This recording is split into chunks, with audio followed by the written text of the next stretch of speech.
with my brethren, I deal with you. Yeah. Look, it's getting real official. Seeing how the bitches can cross you and how they still twist you. It'll hit you, they peel a tissue. Their mothers weep. My brother's been sent to the deep. So tell me, how can I turn the other cheek while this wicked world trying to smother me? Something gotta shake, I'm gonna cry it out. Time to gird up my loins and ride out. In my soul, I feel devastation. In my eyes, I see desolation. On my door, death is waiting. But I don't want to see no more desolation. I said, I don't want to see no more. Hey, in my soul, I feel devastation. In my eyes, I see desolation. On my door, death is waiting. But I don't want to see no more desolation. But I don't want to see no more. Beat the cops, beat the ops, beat the motherfucking eyes. I'm the one. Why you think that I've been rolling with a Kai? Your little arms is too short to hotbox with God. Fringes long, team strong with them, a gun, die would die.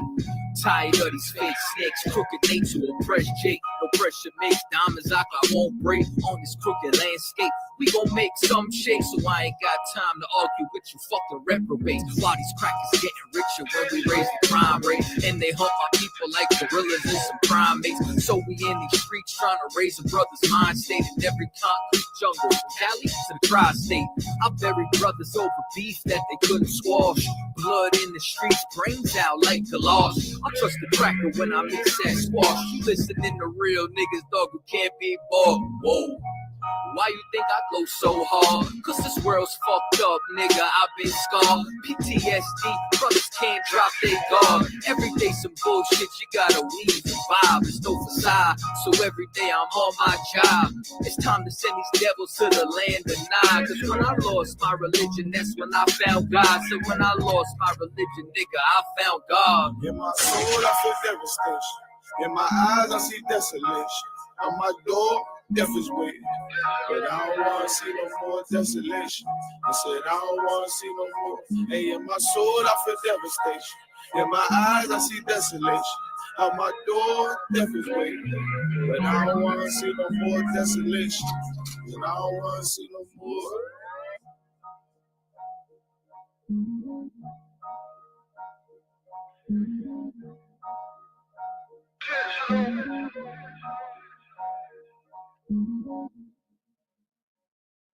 Hey, yo, slow down for a second. Slow down. Hey, yo, Shaw, Brazil, hop up real quick. We're gonna get these niggas real quick.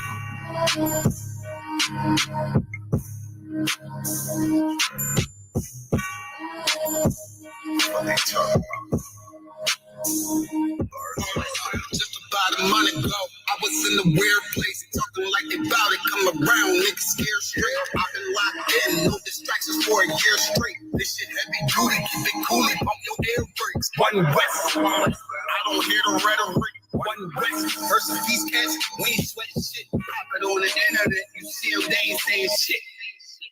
Nigga, who's you playing with? Stepping out the murder van, nothing they seen before. One hand wash the other hand, battle scars I needed through. Living by the law, dog can keep it cool. I've been organizing, strategizing, they ain't peeping dumb. This is not a drill, this is not a rental. What I look like, earn my stripes, man, I'm too official. They won't say they knew me, but they don't know the new me. I'm glorious, notorious, Vicky with the cool. I wrote this on the loose sleeve, kicking shit like Bruce Lee. Never slipping blade under my pillow like it's loose teeth. This is how I soldier look, doing what I'm supposed to do. If you rockin', then I'm rockin', nigga, that's how soldiers move. Right.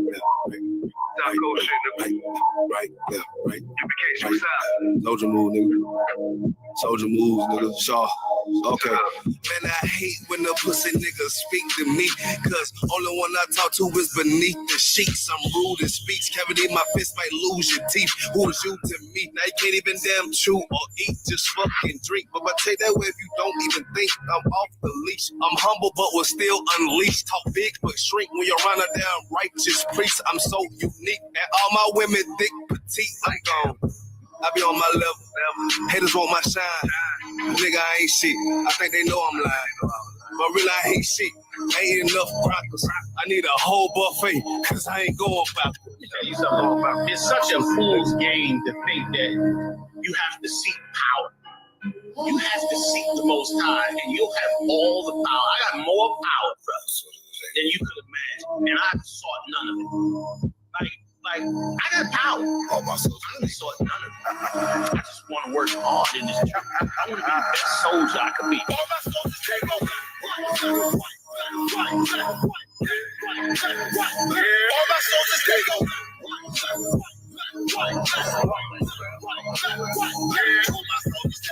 Yeah. Yo, come on. Yo, good shot, pull off. And don't go backwards. Let's go.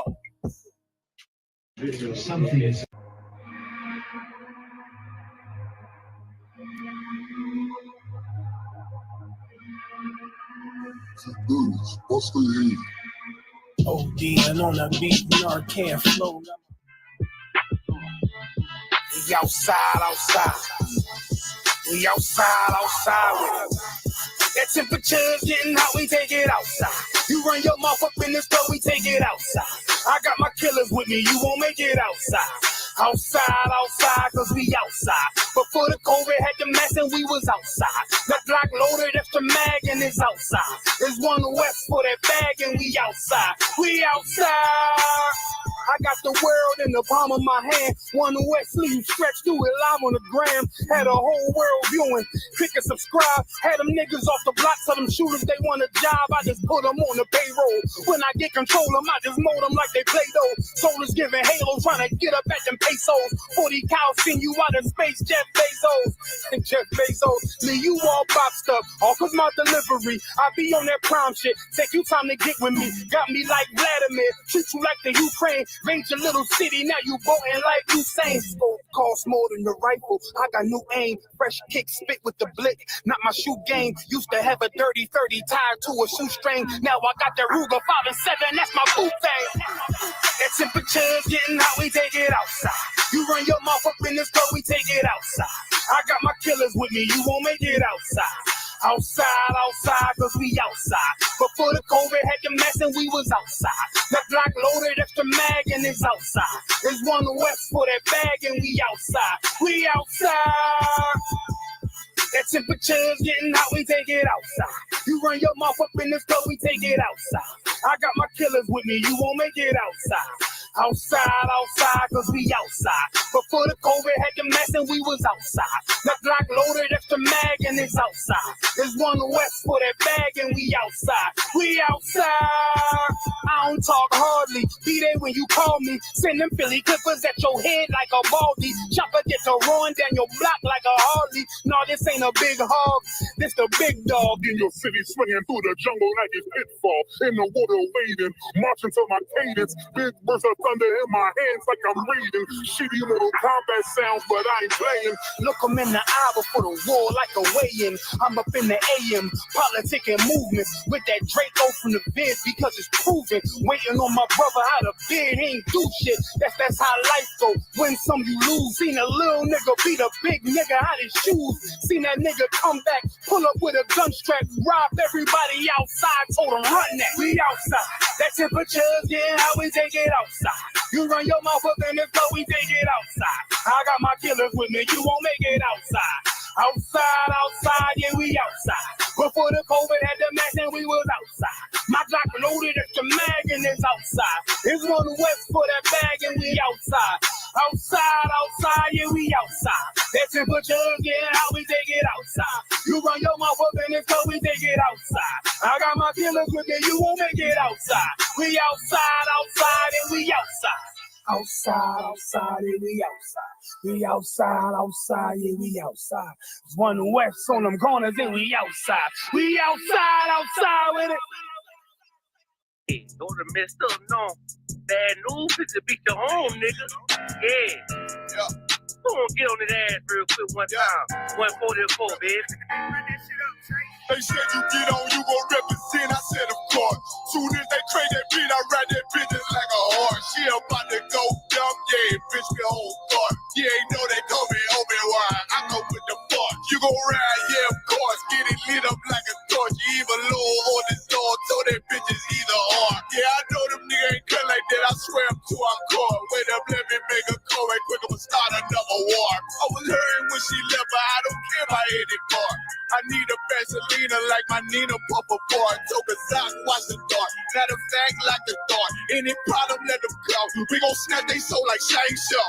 Put them out of service, keep them tools like this Hawking friend. Try to hope it's way too late. I'm headed straight to the safe. Throw that one up like a trophy. I'm that nigga, ain't no debate. Throw them boys, we taking notes. Call them up like set the date. This shit a piece of cake. Yeah, my bitches came from Whole Foods. Told them put on that top 3. Then bring me my house shoes. Don't make excuses, make moves. These niggas ungrateful, gotta show them UPK rules. I'm making it like I can't lose. They say you get on, you gon' represent. I said, of course. Soon as they trade that beat, I ride that bitch just like a horse. She about to go dumb game, bitch, the whole fuck. You ain't know they call me Obi-Wan. I come with the fart. You gon' ride, yeah, of course. Get it lit up like a torch. You even low on this door, told that bitch is either or. Yeah, I know them niggas ain't cut like that. I swear I'm to our court. Yeah, I just got off the call. I'ma start another war. Spit a plate up with my niggas, get your knife and your fork. They ain't locked in with the coat and with the speaking to me fart. Yeah, I just took the floor. Ain't no cowards in my campaign. They can't stop the campaign. Tell them bring the champagne. They know I'm a champion. They can see the outcome. Get them niggas bad, got them tied down and outdone. You can't do with the steps, but niggas been down since day one. We run up the bands, bitch like Dylan. They say you get on, you gon' represent. I said, of course. Soon as they pray that beat, I read that bitch just like a horse. Yeah, about to go dumb, yeah, bitch, we whole start. Yeah, ain't know they call me Obi-Wan. I come with the force. You gon' ride, yeah, of course. Get it lit up like a torch. You either low or this low, told that bitch is either or. I told you niggas, you ain't cut like that. I swear I'm to our court. And I just made it go. We gon' start another war. Yeah.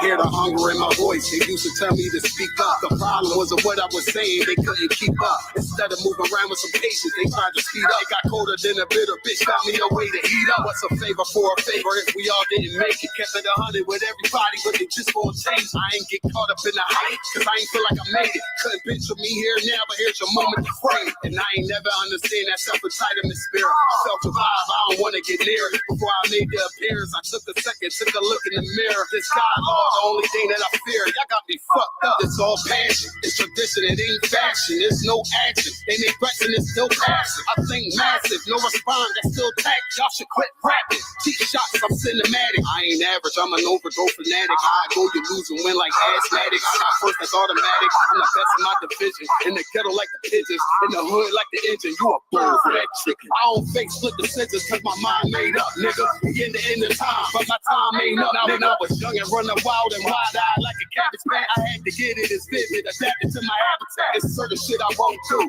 certain shit you can't prove. My shit sound like a payday, yours like more when the rip. I $1 for every dollar you counted, I would be broke. Watch it be close, got a better chance, boxing the goal. And they know I'm raw, and they know the squad, and I'm feeling lost, still in charge. I don't make you follow, I follow the law. Standing tall like they on Mars. I just got a call from my bro, he behind the wall, told me let it off. Niggas lying for some cat, I got a different line in me. Everybody intimidated, I got that guy in me. You get focused on the downs, I'd rather keep my nine with me. Help me get this off the ground, so know you won't fly with me now. I try to make the news. I ain't playing by the rules. I've been trying to play it cool, but that ain't gonna be the lesson. Y'all out here looking like fools.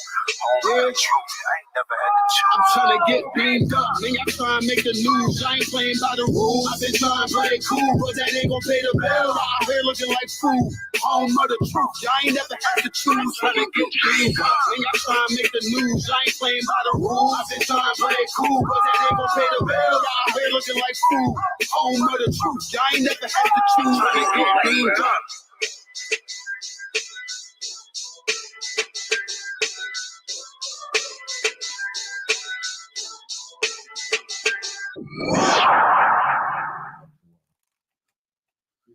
Yeah. Let me see. Mic check 1, 2. Y'all hit on the speaker. Hey, let me get a 1 in the chat if y'all can hear me. Yeah. Talk to me now.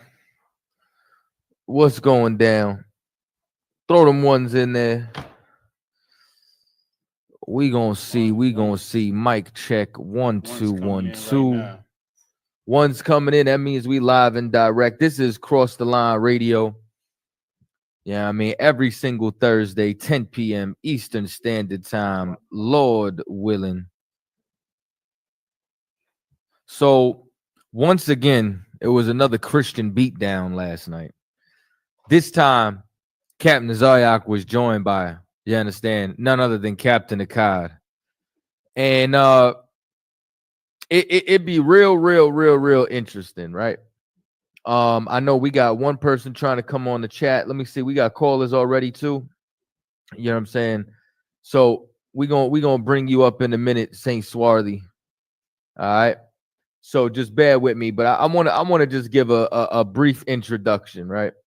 Because it's like Cap been really just, you know what I'm saying, frying these Christians like a Chinese wok. Like it's been pretty bad.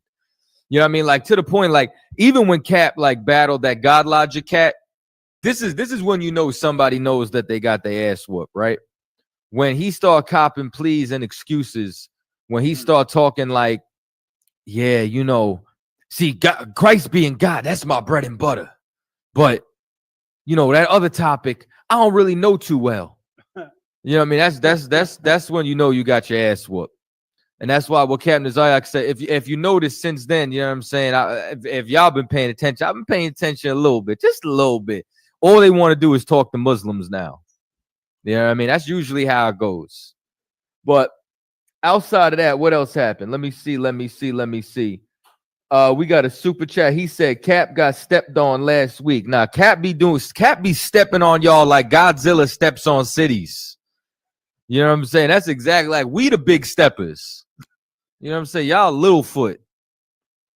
You know what I mean? Plant-based only, looking for tree stars. Listen, man. Like, and then now, you know what I'm saying? The battle that I witnessed, you know, what's crazy is, and this is what always happens. One, the home field advantage for the Christians was hilarious, even to the point where the Christians themselves said, yeah, we're biased. You know what I mean? Which is cool. And which is why I like my brother Captain Tazaryach's, you know what I'm saying, attitude when it comes down to I love away games. We ain't got no problem with the away games. You know what I mean? But what's really insane is when I watch the Christians, how they have no decorum. You know what I'm saying? How arrogant and prideful they are. You know what I'm saying? Which really blows my mind. I just want to give y'all a brief example, you know what I'm saying, while the phone lines and everybody lines up. And then we'll bring y'all in to, you understand, to have a comment, right? But pull the clip up real quick, right? I want to talk about this one real quick, right? So now, just so y'all know, this is about 35 minutes in. Captain Tazaryach started speaking at about 31 to 32 minutes, which means he's only been speaking for about 3 minutes. So bear with me for a second. Check this out. Hit play real quick on this debate with these Christians, you know what I'm saying, getting stomped to death. They look at us just as the white man looks at us. And I don't know why we got all this love for Africans. When the white man didn't come into Africa to catch us, Africans brought us to the white man for slavery. So let's get, if we're going to talk about that part of history, let's talk about that. But then we also got to find out, why didn't they bring up the white Christians that replaced Jesus, gave it to us, and then we can't correct that? Like, we wrong for correcting that. That's why I had him repeat what the question was. The question was, what's wrong with us? Hey, we're going to get a chance to respond, bro. Like, we going to get a chance to respond, bro? Yo, now, just so y'all know, right?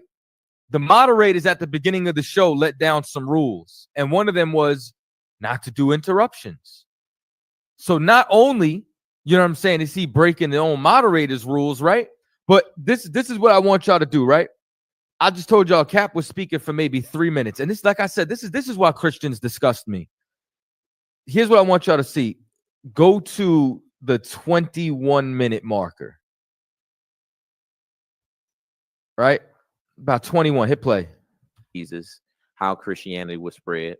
Yeah. So if you could address those guys. Here's Christianity starting the question. Keep going. Used to erase the identity of Black people. All right, great.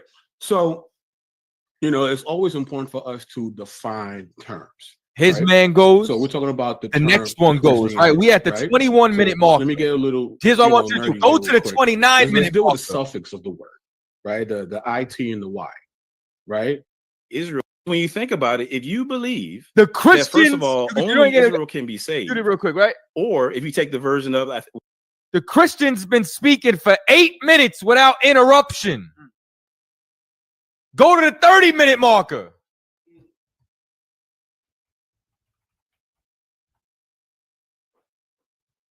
Still talking without interruption. Go to the 31-minute marker.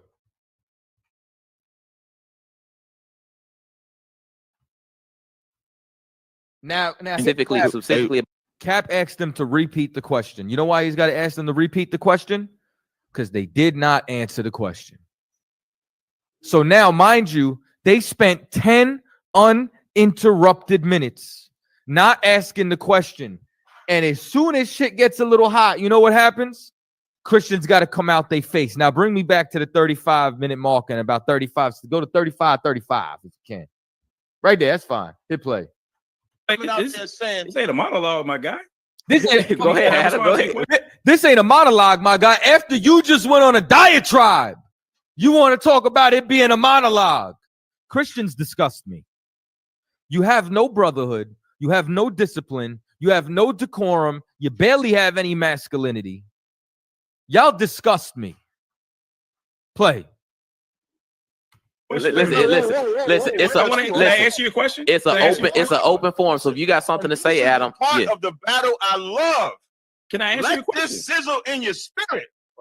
Brother, you spoke for about 10 or 15. We sat on this stage. I did not speak for 10 minutes. Come on, wait, bro. Hey, shut up.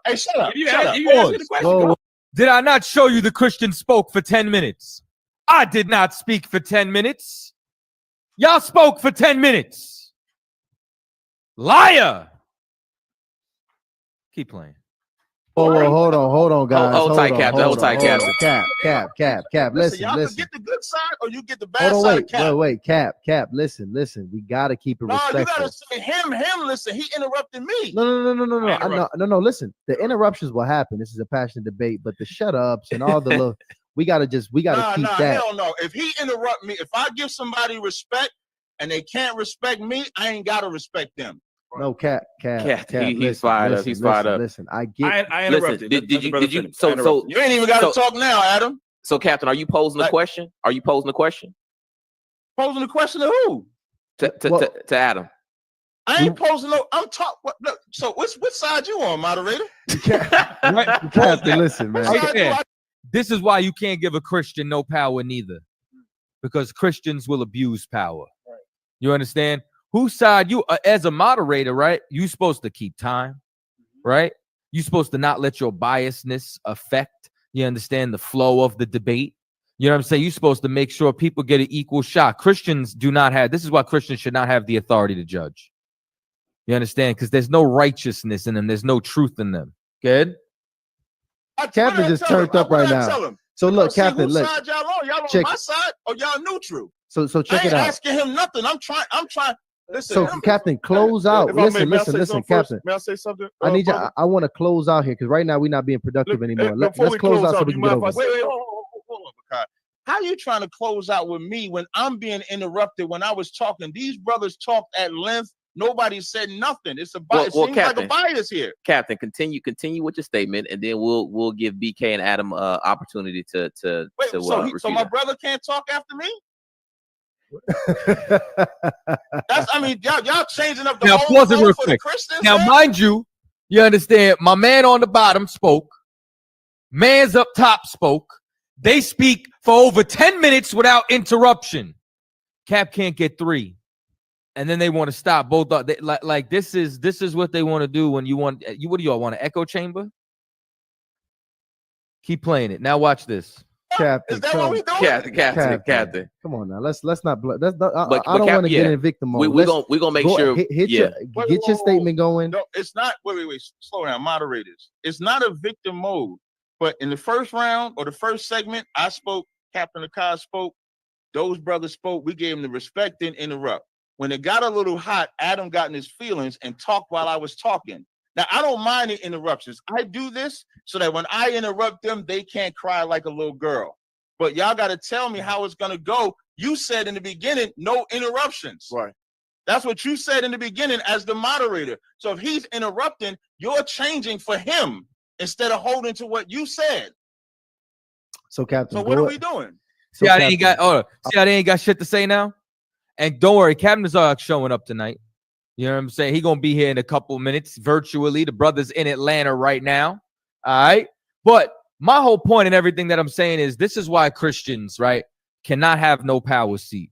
And what's amazing is they want to turn around and even when you watch this debate, they talk about things that the black church has done and this and that and XYZ. Y'all fumbled the ball. Like if something goes wrong while you're in charge, you're to blame. So if you feel as though you understand the vast majority of black folks and Hispanic folks, their religion is Christianity, and you look at the abortion rate, you understand, you look at the black on black and brown on brown violence, you look at, you understand, all of the tumultuous nature of what's going on inside America from hood to hood, from sea to shining sea. It's your fault then. If you're supposed to be leading the people, this is the fruit. You want to turn around. You understand? Drug dealers rock Jesus pieces. White Jesus, by the way, might I say. You understand? Because that's your God to begin with. But let's pause that for a minute. You know what I'm saying? We're going to come back to this. Now, this brother been waiting patiently. Saint Swarthy. That's such a funny name to me. I'm sorry. But what's going on? You got a question or a comment? Hey, Shalom. What up, Captain? Hey, Shalom. What's going on? I chose Saint Swarthy because some of the Israelites that ruled during the Dark Ages in Europe had the surname of Swarthy. Yeah, Swarthy is if I'm not mistaken, where Stewart originally originated from. You know what I'm saying? Right. A lot of the Israelite families that ruled in Europe. Right. Because swarthy was another term like Moor, which just meant dark skin. You know what I'm saying? Right. And then eventually it goes from swarthy to Stewart, and then, you know what I'm saying, so on and so forth. You know what I'm saying? Now, what you're saying is true. It's just Saint Swar. I don't know if it's the SS. You know what I'm saying? The S combo could be. It's a little different, Captain. You know, it's a little different. But, you know, all praises to Yahweh Shemi Awashai Barakathah. I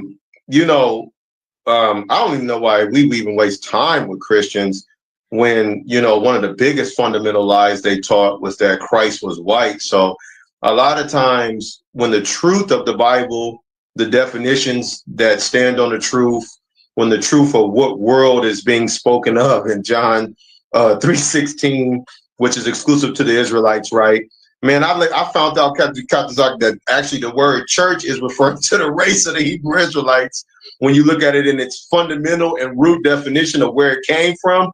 So the arrogance that they have when you look at what the Spanish Inquisition did throughout the four corners of the earth, how many people it destroyed, how many lies they've been telling, how many bad relationships exist within Christianity. You think these people would be humble enough to re-examine the Bible and be willing to learn from the Israelites, right? But it's really sad, man, how, you know, Paul all of a sudden has the authoritative speech over the Messiah when he says, I am not sent but unto the lost sheep of the house of Israel. So, I mean, they tap dance better than any performer on Broadway in New York.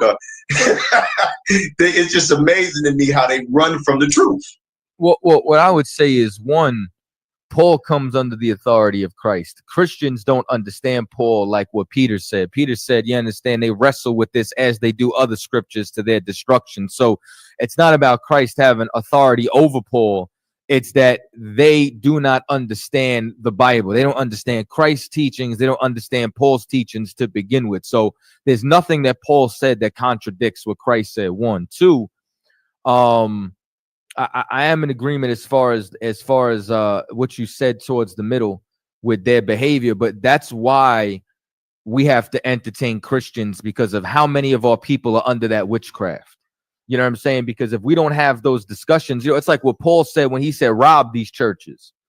He wasn't talking about monetary gain. He was talking about taking our people out of there. And then in that other instance, you are correct. You know, it's easy to say you're the church when you unalive the original church and hijack it, like, you know what I'm saying, what they Right. did in Constantine's rule. Because prior to that, the church, as what you said, ethnically was any two Israelite men or more. You understand? When two gather in my name, there I am in the midst thereof. You understand? So 2 Israelite men or more is the church. You understand? But then once you get the Catholic Church that comes in and oppresses the church, hijacks it, takes it over, you understand, and then bastardizes it with dogmatic doctrine, and then conquers the world under it. You understand? Especially even with decrees like the doctrine of discovery, like what Cap brought out over there. Then you got to turn around and say, well, if we look and you're saying that this is the church today, what was the fruit of that church? Genocide, you understand, mass conquest, wiping out identities all throughout the earth, and then above everything, blasphemy, such as changing the color of Christ, or let's even take it off complexion, changing the race of Christ from a Jew who is black to a Caucasian who is the Edomites. And what's interesting, Tazaryach, right? I got this dictionary from it's from 1878, right? And it talks about how church in the Septuagint originally meant calling out of the people of Israel. And then when you look at the definition of Gentile that I have, which a lot of Christians completely bug out over the true definition of Gentile, in that same dictionary, it mentions, before it even talks about another nation, that the word Gentile, the Hebrew word goy, right, can be applicable to the Hebrew Israelites. Not talking about the word Hellene or Hellenista, which we know is referring to a Greek-speaking Jew, right? But it even makes reference to the word goy being applicable to the Hebrew Israelites of the Bible. So, Christians have not studied to show their self-approved. And then when the truth comes out, instead of just accepting the truth, they double down on the lies. Yeah, because what they really follow is different offshoots and different you know what I'm saying, seasons and stages of plantation Christianity.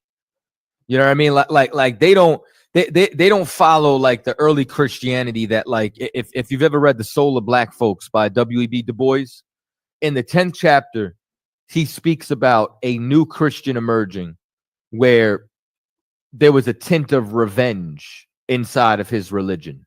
You know what I'm saying? And everything that they learned from the deep fatalism of Christianity was now going out the window as it started to push towards a more revolutionary mind state, because the Bible is the most revolutionary book on the planet. Like, there are quote unquote Christians who have read that Bible and realized you are not to join. Nat Turner, you understand, read the Bible, realized who his enemy is. But these cats are homeborn slaves. Like these cats, it's like they are comfortable in captivity, and they would rather follow the Christianity, which is nothing but servitude to their slave master, than true Christianity, you understand, which is the kingdom of heaven, which is Israelite rulership over earth. That is correct, Captain Tazaryach. That is correct, brother. And, obviously, I get into discussions and debate like battles with family members who want to hold on to John 3:16 is talking about everybody. And, when the Most High does show you the truth of salvation being for the Israelites, when you look at the fact that the God of Israel is mentioned in over 200 scriptures, like, I am not sent but unto the lost sheep of the house of Israel, you can't go away from what the volume of the book is saying, which it is pointing to the God of Israel, the Messiah of the Israelites, and the Israelites in its value.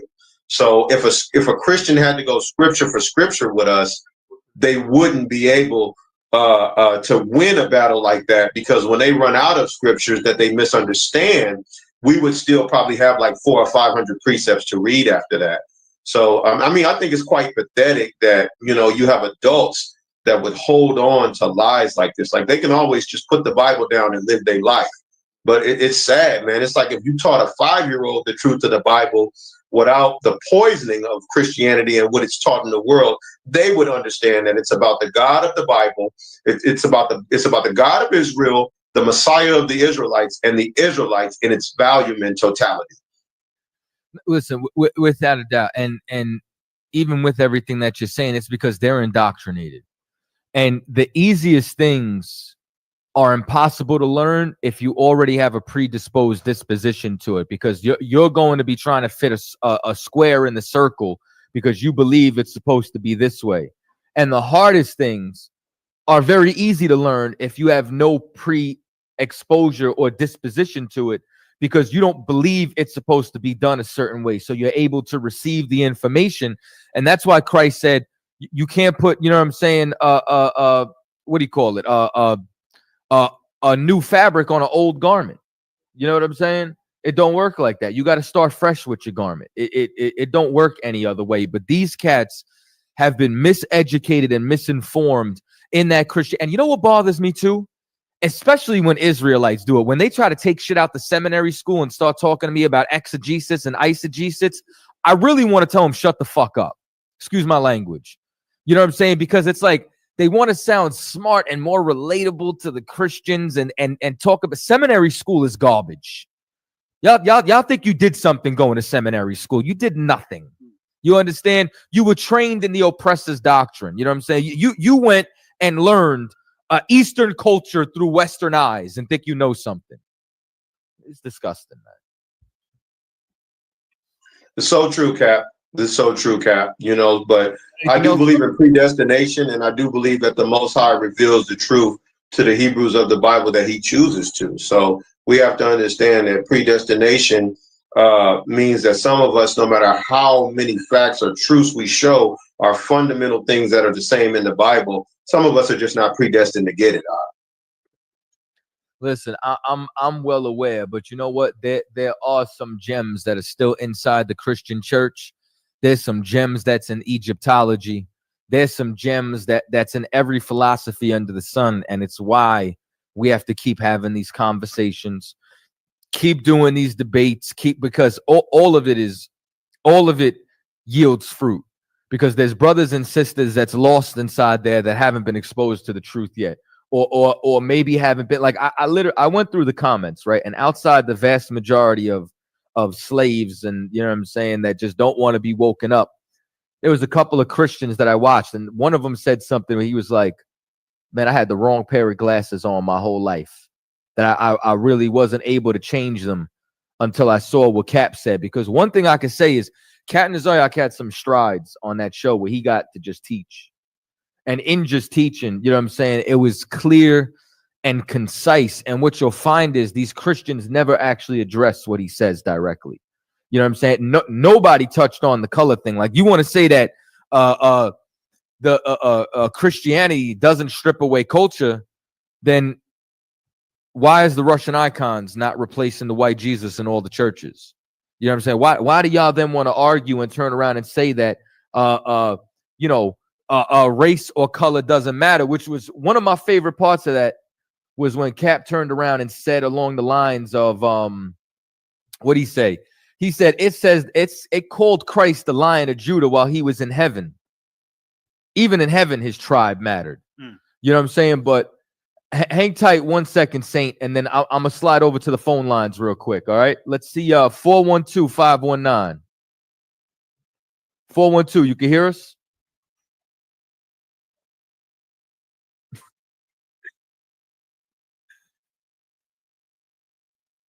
No sweat. Why you say brother like Hulk Hogan? Brother. What's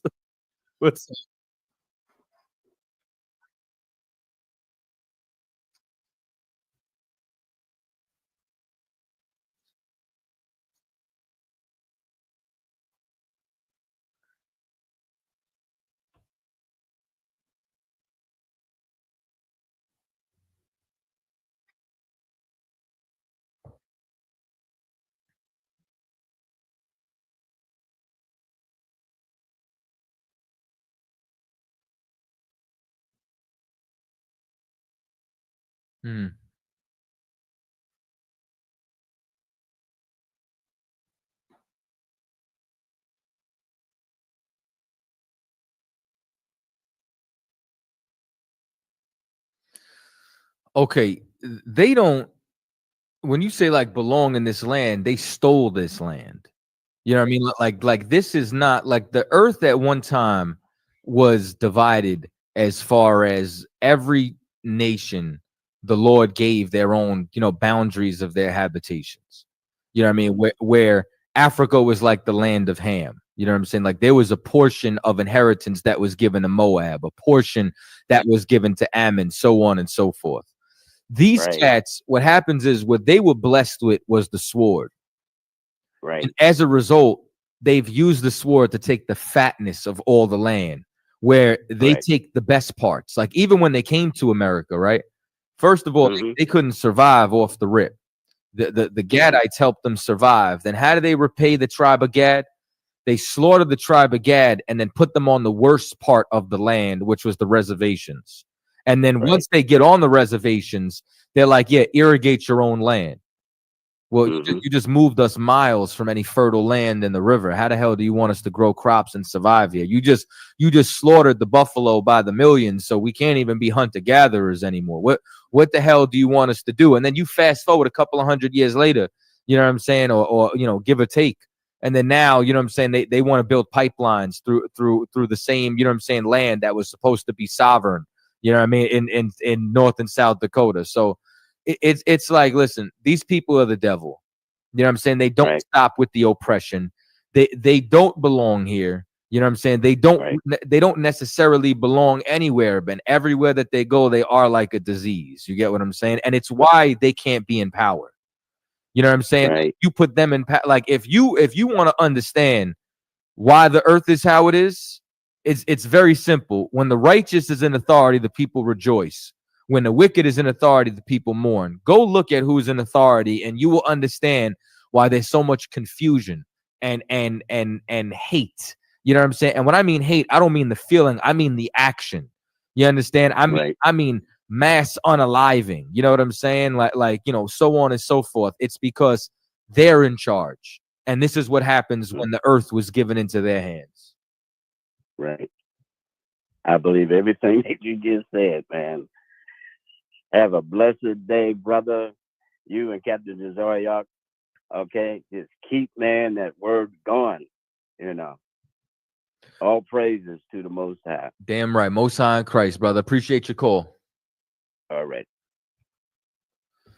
All right. So now, here's something else too. Let's slide back over to this debate. You understand, with these Christians getting their ass whooped again. You know what I'm saying? Play this clip for me real quick. I'll just say this last part. You guys understand the scripture could not possibly make sense of Romans chapter 11 because according to you, branches were broken off and then got grafted back in. But that's not the analogy that Paul gives in Romans. Branches were broken off and then a branch from a whole other tree was brought in along with the natural branches. Just demonstrating that we're talking about Gentile nations who were not of Israel, naturally speaking, were grafted into the people of God. There you have it, brother. Thank you so much for going ahead and giving us that. BK, what you got for real us? Quick. Now, you know what blows my mind about that too, and shout out to Cat Maria for sending me that. Right, this is something that I wanted to touch on with and something that I think this conversation came up a couple of weeks ago. Even when it comes down to the olive branches, y'all ever notice that it's the same type of tree? Mm-hmm. Like it's not like they trying to graft like an orange tree with the olive branches. An apple tree with the olive branches. It's olive with olive. It's the same type of tree. Why do y'all want to mix everything up? You know what I mean? Never mind that even inside of those scriptures, it starts off talking about Israel and ends talking about Israel. It starts off talking about, has God cast away his people? Well, what are they trying to say about the olive branch? It was cast away. Then it says, God forbid.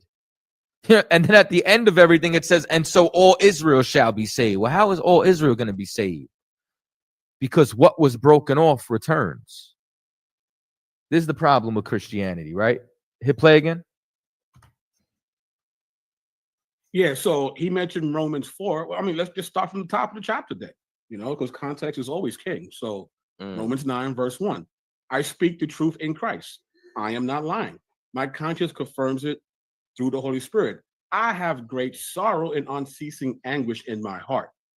For I could wish that I myself were cursed and cut off from Christ for the sake of my people, those of my own race, the people Israel, right? Just so anyone's, confused, he's talking about Israelites, right? Theirs, the Israelites, is the adoption to sonship. Theirs, the divine glory, the covenants, the receiving of the law, the temple worship, and the promises. Theirs are the patriarchs. And from them is traced the human ancestry of the Messiah, who is God over all, forever praised. Amen. Pause that real quick. It is not as I believe he's reading the ESV, right? But irregardless, this is what blows my mind about whenever a Christian runs to Romans 9. There's nothing in Romans 9 that gives an inkling to it being for any other nation. Everything he just read out his own mouth. And this is what and the reason why I'm glad we got this up is because this is when Christians cut themselves. Because how do you read something that it talks about an adoption only belonging to Israel? How do you read something that talks about both covenants only belonging to Israel? You understand? The service, as he says, of the temple. You know what I mean? Whatever he wanted to say, all of that pertains to Israel. How could you give that to somebody else? You know what I'm saying? It don't make any sense anywhere. Like nothing that Christians say is actually contained inside the Bible. Anywhere. Like, what's the point of going to Romans 9 and then reading, look at all the wonderful things for Israel, and this is why the Gentiles get it? Where does it say that? Everything pertained to the nation of Israel. Drop down to that other minute marker. Somebody just said the version he reading is nasty work. It sure as hell is.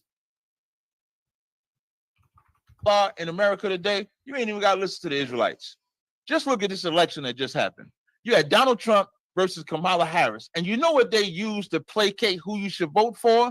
Racism. Nobody called them a goddamn cult. Nobody called Kamala Harris that was misappropriating her so-called blackness. Nobody called her racist. But you know what they did say? If you don't vote for Kamala Harris, what did they say? You ain't black. Joe Biden said, if you don't, Joe Biden, a goddamn white man, said, if you don't vote for me, you ain't black. And black people still voting for that nigga. I understand it. But when we, and you know what they're Christian, I can't be a part of that. I can't be a part. And you know what's so heavy? Nobody called the Jewish man racist for being Jewish, and being Jewish meaning I can only support Jewish people first. Nobody called the China man that creates a Chinatown. In every community that they have a Chinatown. And in that Chinatown, they don't let black people up in that Chinatown. They don't let black people all up in their store. They don't even eat goddamn Chinese food that they sell us. The what?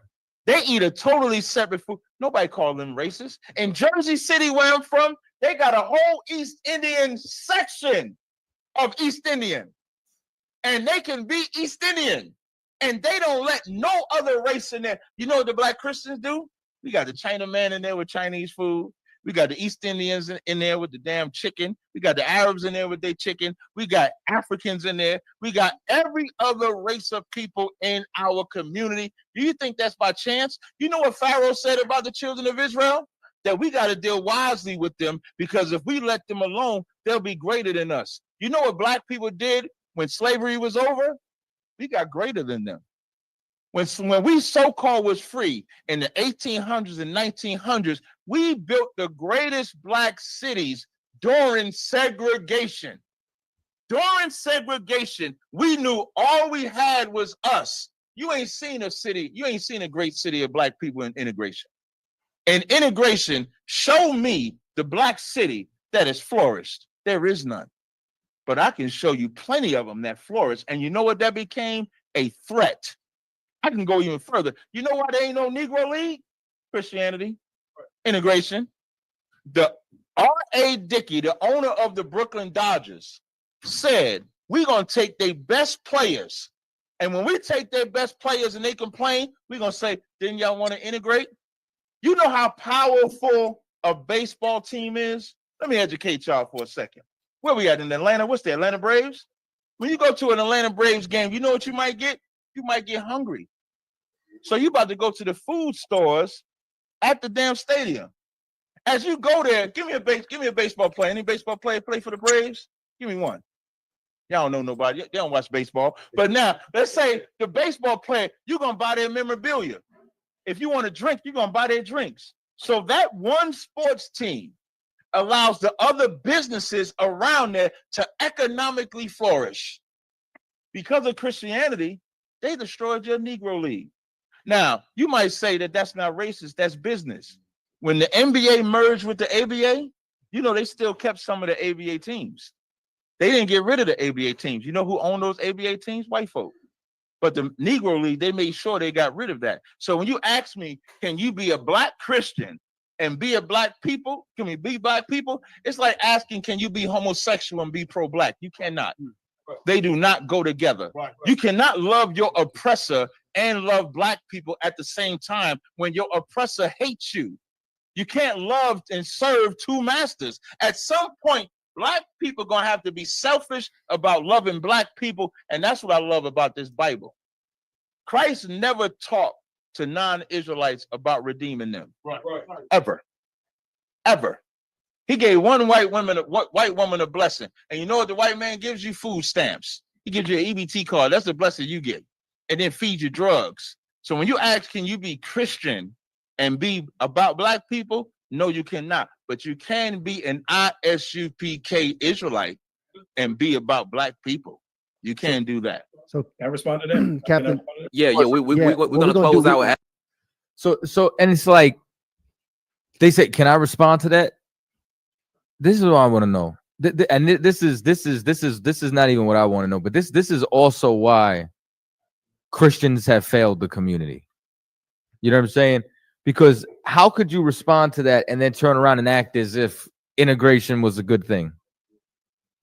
How could you turn around and see that there is no infrastructure left inside the area, that there is no Negro League, and then turn around and act, you know what I'm saying, as if that's acceptable?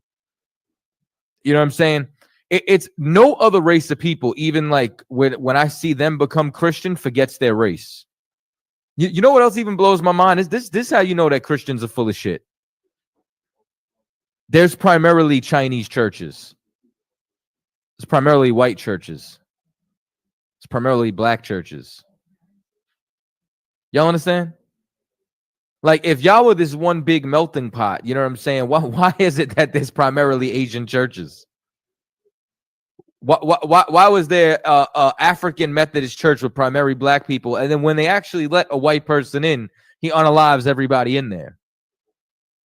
Because y'all are liars, man. You understand? Like this whole notion of everybody coming together is only in your mind and on the Disney Channel. You know what I mean? That's where it's at, where different animals hang out and talk together. You know what I'm saying? Where y'all watch Madagascar and the penguins and the lions and the zebra and everybody hangs out together. You understand? Nah, that's not normal. You understand? Maybe at the zoo they can do that, but you remember what happened as soon as they got the jungle? Marty started looking right at his mans like food, because that's really what it is. You know what I'm saying? Like you lions and zebras can hang out in captivity, just barely. You understand? That's what it really is, and that's the problem. We've been inside of captivity. We've been placed inside captivity where things are not normal. Like when they say crab in a bucket mentality, y'all act like the bucket is the crab's natural habitat. How do crabs act in the wild? They got all the space in the world. Why they got to pull each other down? They can swim wherever the hell they want to. You know what I mean? It's the same thing. You know. I don't want to say this. You know what I'm saying? As of directly yet, because I'm still connecting some dots on it, right? But there was an experiment, right? I don't know if it was 53 or 56, Universe 53 or 56, right? Where they took mice, right? And they took all the mice together and they started off with a specific amount of mice and put them together inside this like habitat, right? Google it, if you could, Google it right quick, right? Let me know if it was Universe 53 or 56. You know what I'm saying? I'm gonna check this on side, right? Let me see some. Universe 25. It's 25. I don't know why I thought it was early. Let me see that just to double check something, right? Scroll down. Maybe it was 25. I might have reversed the numbers. I remember the 5 though.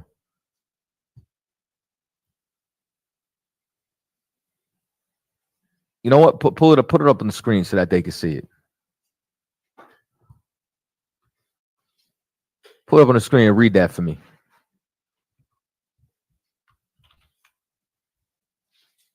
Over the last few hundred years, the human population of Earth has seen an increase, taking us from an estimated 1 billion in 1804 to 7 billion in 2017. Throughout this time, concerns have been raised that our numbers may outgrow our ability to produce food, leading to widespread famine. See now, this is what I want y'all to see, that the amount of people really has nothing to do with it, but more so what happens when you put people in captivity, right? So keep reading. Let me skip to the Yes. John B. Calhoun set about creating a series of experiments that would essentially cater to every need of rodents and then track the effect on the population over time. The most infamous of the experiments was named, quite dramatically, Universe 25. In this study, he took 4 breeding pairs of mice and placed them inside a utopia. The environment was designed to eliminate problems that would lead to mortality in the wild. They could access limitless food via 16 food hoppers, access via tunnels, which would feed up to 25 mice at a time, as well as water bottles just above. Nesting material was provided. The weather was kept at 68 degrees Fahrenheit, which for those of you who aren't mice is the perfect mouse temperature. The mice were chosen for their health, obtained from the National Institutes of Health breeding colony. Extreme precautions were taken to stop any disease from entering the universe. So they turn around and they create the perfect mice utopia. Go ahead. As well as this, no predators were present in the utopia, which sort of stands to reason. It's not often something is described as a utopia, but there were also lions there picking us all off one by one. Good. The experiment began as you'd expect. The mice used the time that would usually be wasted in foraging for food and shelter for having excessive amounts of sexual intercourse. About every 55 days, the population doubled as the mice filled the most desirable space within the pen where access to the food tunnels was of ease. Good. When the population hit 620, that slowed to doubling around every 145 days as the mouse society began to hit problems. The mice split off into groups, and those that could not find a role in these groups found themselves with nowhere to go. You understand? So now what you're going to start to see is that the overpopulation starts to eliminate resources. You know what I'm saying? And now they're all crammed on top of each other inside of an area with limited resources. Sound familiar? Read on. In the normal course of events in a natural ecological setting, somewhat more young survive to maturity than are necessary to replace their dying or senescent established associates, Calhoun wrote in 1972. The excess that find no social niches emigrate. Here, the excess could not emigrate, for there was nowhere else to go. The mice that found themselves with no social role to fill, there are only so many head mouse roles, and the utopia was in no need of a Ratatouille-esque chef, became isolated. Good. Males who failed withdrew physically and psychologically. They what? They withdrew physically and psychologically. Meaning that when there was no purpose for the males inside society, when they couldn't find a role, you understand? When they couldn't find a position, they withdrew physically, you understand, and psychologically from their society, adding to it. Go ahead. They became very inactive and they aggregated in large pools near the center of the floor of the universe. From this point on, they no longer initiated interaction with their established associates, nor did their behavior elicit attack by territorial males, read the paper. Even so, they became characterized by many wounds and much scar tissue as a result of attacks by other withdrawn males. You understand? Now they start to turn on each other. Go ahead. The withdrawn males would not respond during attacks, lying there immobile. Later on, they would attack others in the same pattern. The female counterparts of these isolated males withdrew as well. Some mice spent their days preening themselves, shunning mating, and never engaging in fighting. Due to this, they had excellent fur coats and were dubbed, somewhat disconcertingly, the beautiful ones. You understand? Meaning they started to become gay. You understand? These were called the beautiful mice. They shied away from regular roles in society and became soft. You understand? And all they cared about was self-maintenance. Good. The breakdown of usual mouse behavior wasn't just limited to the outsiders. The alpha male mice became extremely aggressive, attacking others with no motivation or gain for themselves, and regularly raped both males and females. Violent encounters sometimes ended in mouse-on-mouse cannibalism. Despite, or perhaps because, their every need was being catered for, mothers would abandon their young or merely just forget about them entirely. So what you start to see in this society breakdown, right, where you create an impoverished position, the mothers stop becoming mothers. You get two sets of men. One man, you understand, who doesn't care about anything but himself inside society, you understand, and pruning himself. And another one that becomes overly aggressive and harms the other men and women. Sound familiar? Read. The mother mice also became aggressive towards trespassers to their nests, with males that would normally fill this role banished to other parts of the utopia. So now the men and women stop mating with each other. The women become independent. You understand? And then start fending off the men. Read on. This aggression spilled over, and the mothers would regularly kill their young. They would what? Regularly kill their young. They would what? Regularly kill their young. Good. Infant mortality in some territories of the utopia reached 90%. You understand? These babies start, these rats start having abortions.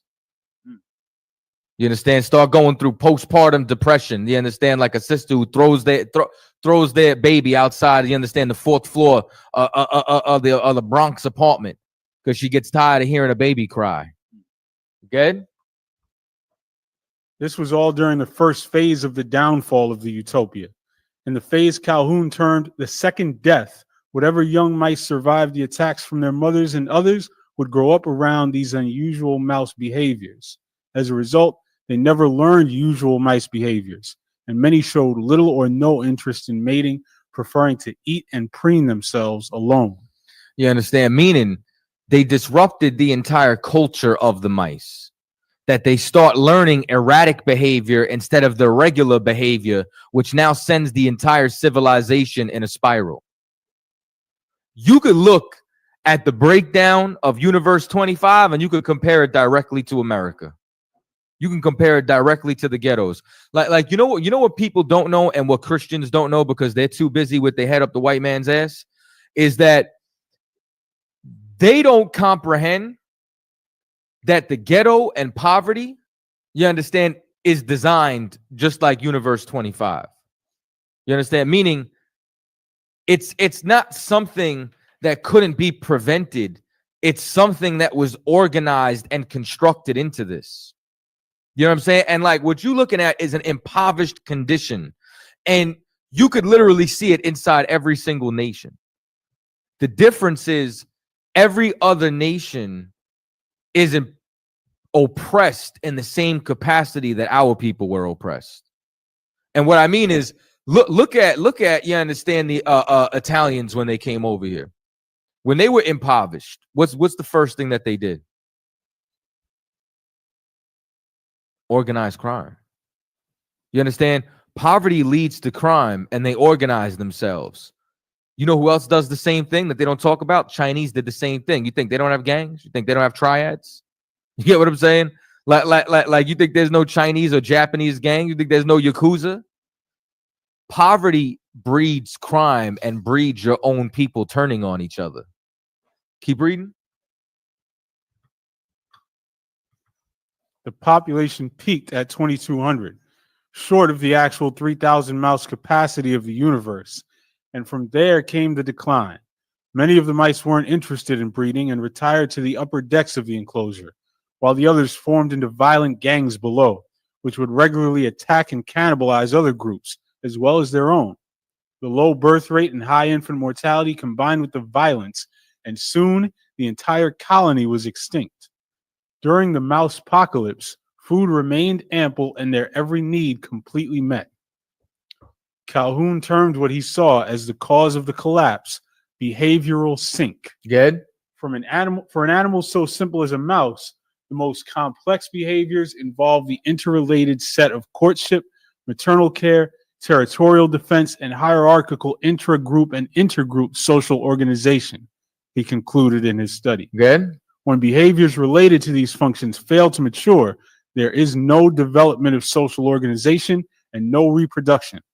As in the case of my study reported above, all members of the population will age and eventually die.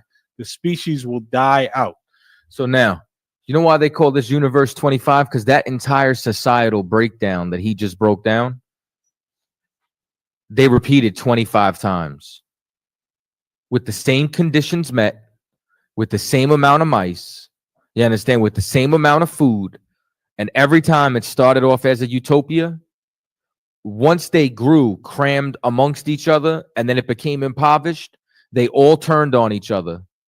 You understand? The teenage mice turned on each other. There was an aggressive group. There was a gay group. There were the women stopped wanting to interact with men, started turning on their children. All of those behaviors and societal breakdowns, 25 times had the same exact results. If you take any group of people, you understand, and you stack them in buildings, hundreds of people all on top of each other, you understand, flash nothing but materialism in front of their eyes all damn day, don't offer any opportunities and limit their resources, you think we're not going to turn on each other? And I brought this up, you understand, for this whole point, right? When you then now listen to everything that Captain Tazaryach broke down a minute ago concerning the breakdown of our society, right? It's our resources get limited when we go and we try to build up white America. Because our resources didn't have to go and get limited when we had a Negro League. And the Negro League extended from here into the Caribbean. A part of the Negro League was Cuba, Puerto Rico. You know what I'm saying? All of the above. It was black and brown teams with cities and businesses all thriving inside of an economy. In order for us to be able to survive, we need infrastructure. We need enough infrastructure to be able to spread out. We need enough infrastructure, you understand, to be able to gather resources. Because when we don't, our society breaks down. And you know what the difference was between then and now? There was no integration. You understand? Black and brown had to be amongst each other. North American Indians couldn't go into a white town. They called it off the reservation. Couldn't even leave the reservation. That's why Hitler took the concentration camps, modeled them off of the reservations. Y'all with me? A lot of people don't know that. You understand? That's where the whole term off the reservation came, because when they would find a North American Indian off, it would be like, what are you doing outside of the space we gave you? We got a caller? Hold that thought for a minute. We got 402. Mute him. I'll mute him. 402, you're on the air with Crossline Radio. Yeah, I got a question for you, bro. Who's this? This JR calling from PA. Okay, what's happening? All right, man. If you married a white woman before you got into the truth, before you got knowledge of the truth, are you allowed to divorce her? No. So you can't add sin onto sin. And this is the same conversation that okay, so Moses married a heathen woman before he had the truth, before he was at the burning bush. And when he had his woman, Miriam and Aaron came up against Moses. And it was for that very reason that they wanted him to divorce his wife. And we know that the Lord was against it because he punished them and gave Miriam leprosy, you understand, for a time. So you can't add sin to sin. What you did prior to the truth, you understand, like, you have to change, but that doesn't mean that you can now continue to sin.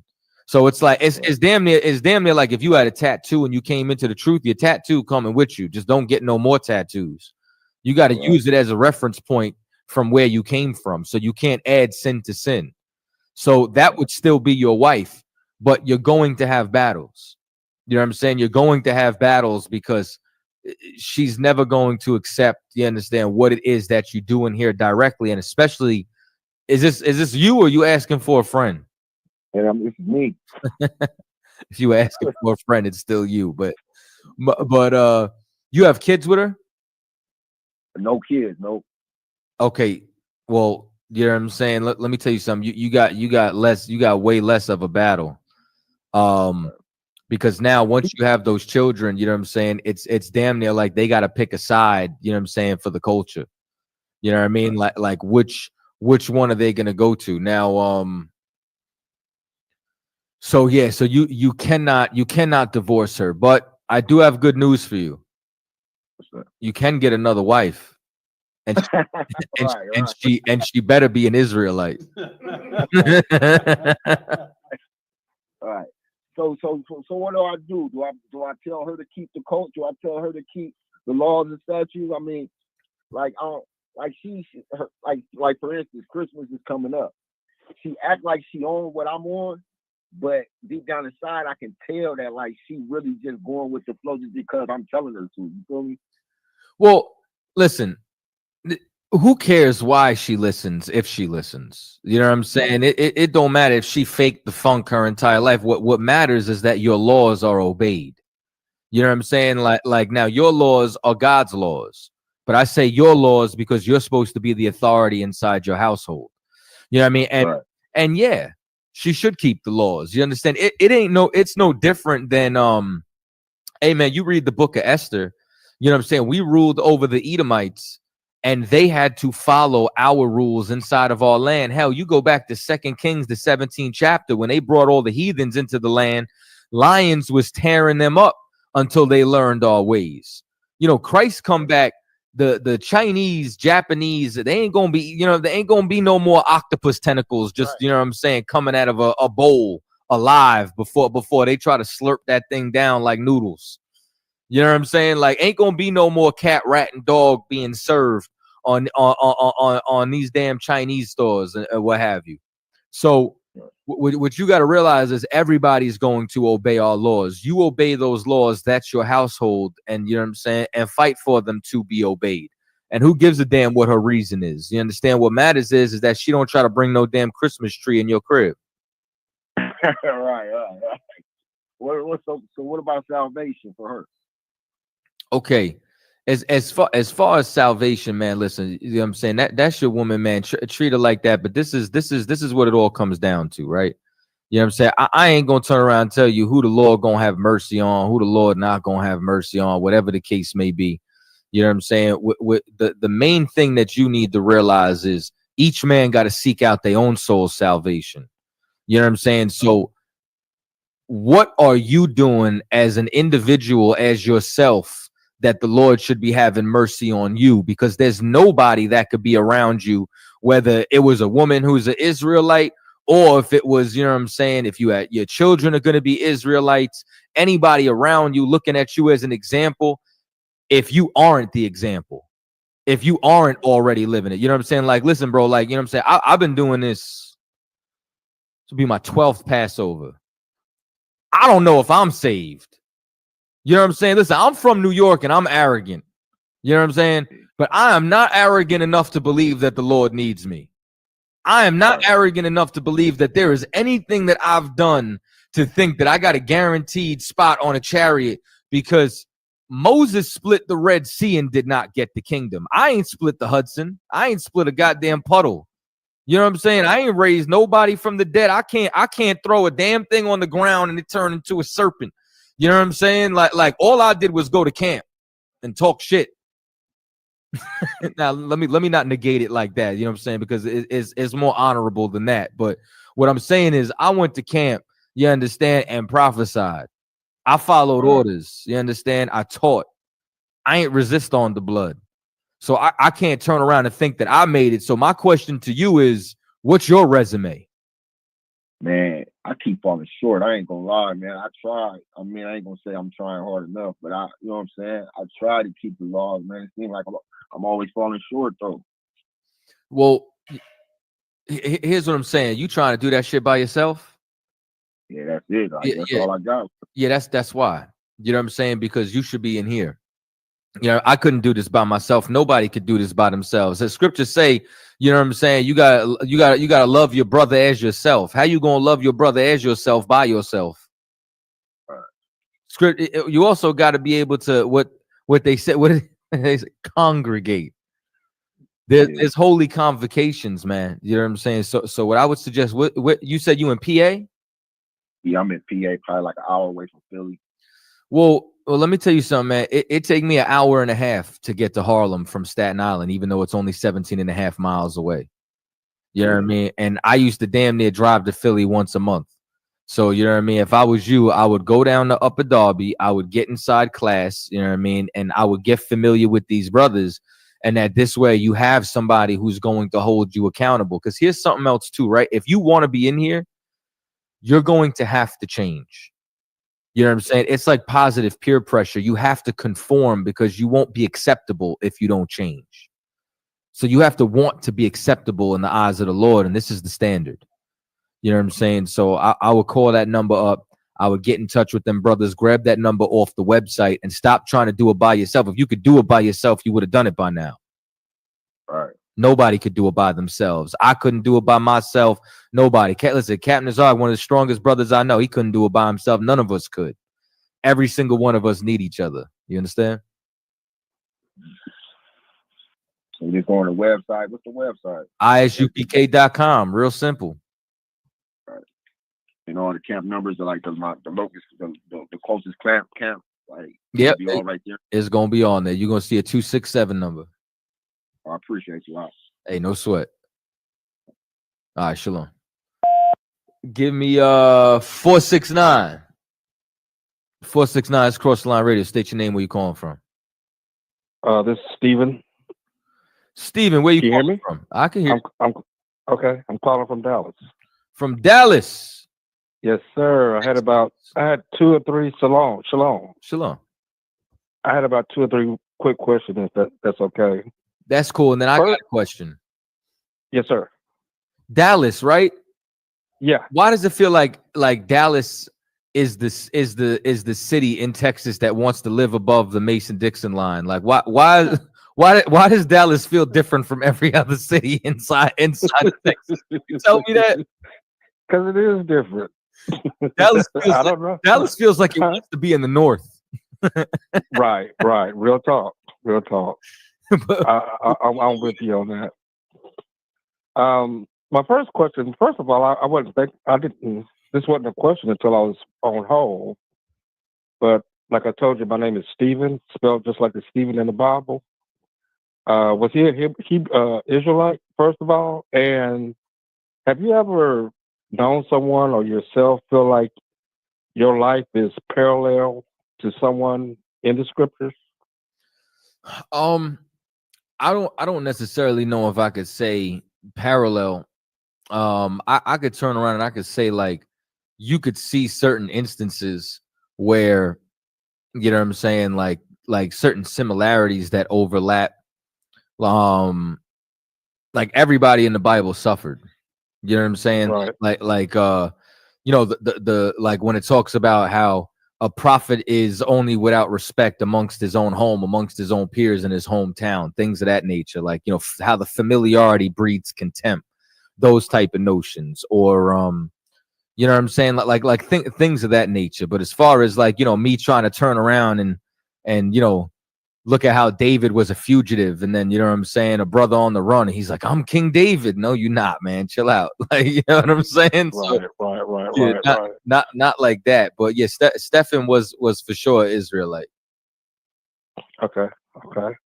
My other question was, are there any particular scriptures about drinking alcohol and whether it's acceptable, or I mean, what's the Yeah, drinking alcohol is for sure acceptable. Christ's first miracle was turning water into wine. But being an alcoholic is not acceptable. Being a drunkard, substance abuse, you know what I'm saying? Like if you just, you know, waking up at 10 a.m. and just, you know what I'm saying, killing a 12-pack, you got a problem. You know what I mean? right. Things of that. Yeah, I haven't drunk in 25 years. My grandfather and my father were kind of mean alcoholics. Mm-hmm. So it kind of deterred me from wanting to use alcohol. But I just kind of wanted to know if there was any specific scriptures about, you know, being an alcoholic or drinking. So the specific scripture, as far as not being a drunkard, let me see something real quick. Drunkard Bible. I can't remember it offhand, so I'm gonna Google it. See.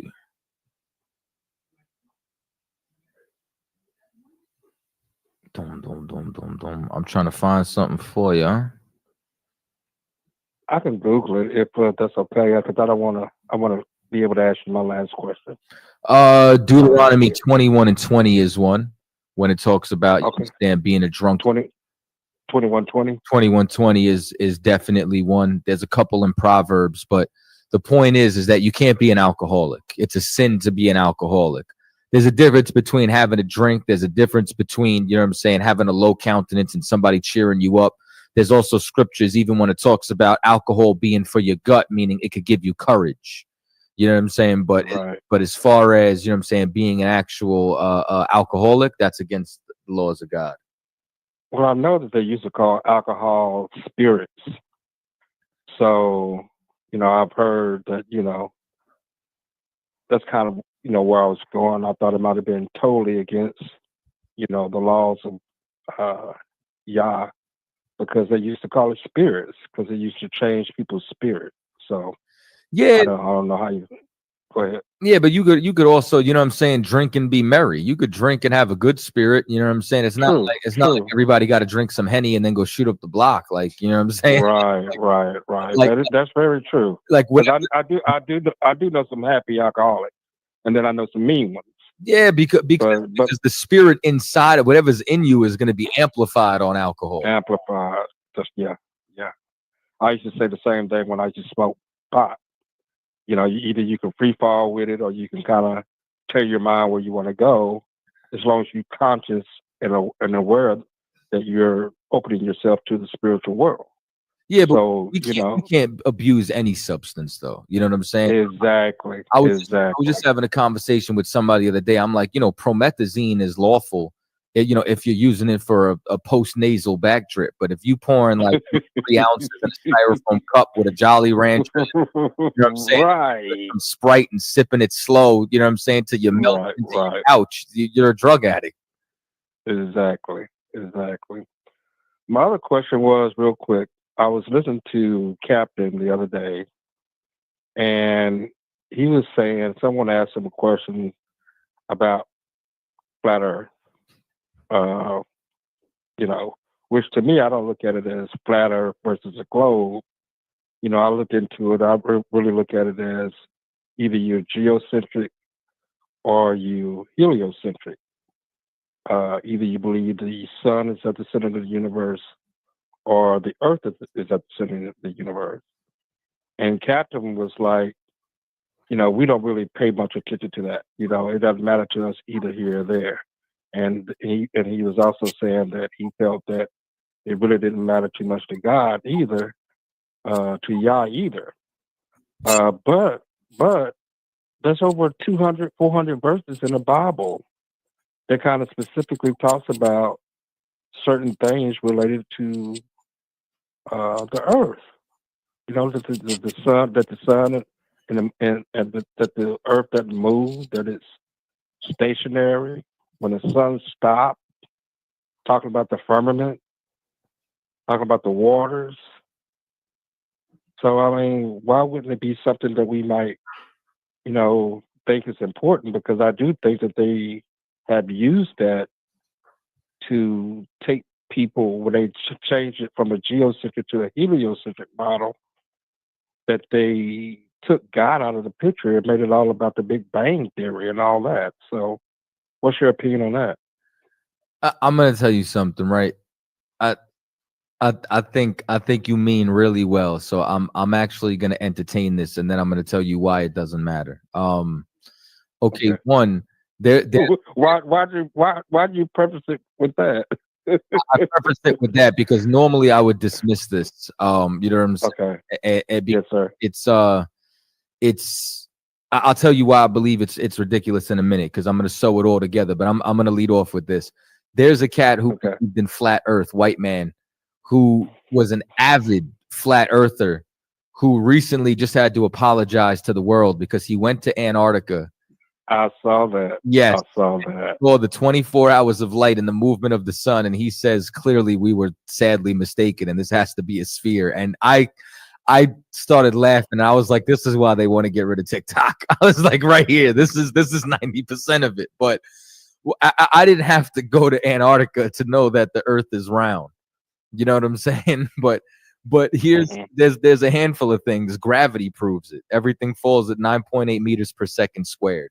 You know what I'm saying? All coming down to a center point. You know what I'm saying? If there was no gravity, plants would grow sideways. You know what I'm saying? Like it don't make sense. You know what I'm saying? But here's the reason why none of that matters, right? Is because what does it matter if we're on a giant triangle, if we're on a rhombus, if we can't love our brother as ourselves? If 2024 going into 2025, we still got people smoking crack, overdosing on fentanyl. You know what I'm saying? We still got black men, Hispanic men who think Jesus is white. Like, I don't give a damn what we're floating on. We got to be able to rule it. See, the thing is that we have to start getting more practical, and we have to start getting more proactive with fighting things like alcoholism, because knowing if the earth is round, flat, or rhombus doesn't get somebody to stop drinking. It doesn't get somebody to stop selling drugs. It doesn't get somebody to stop sleeping with another man's wife. What it does is it opens a door of philosophy and escapism. And we don't need any more philosophy.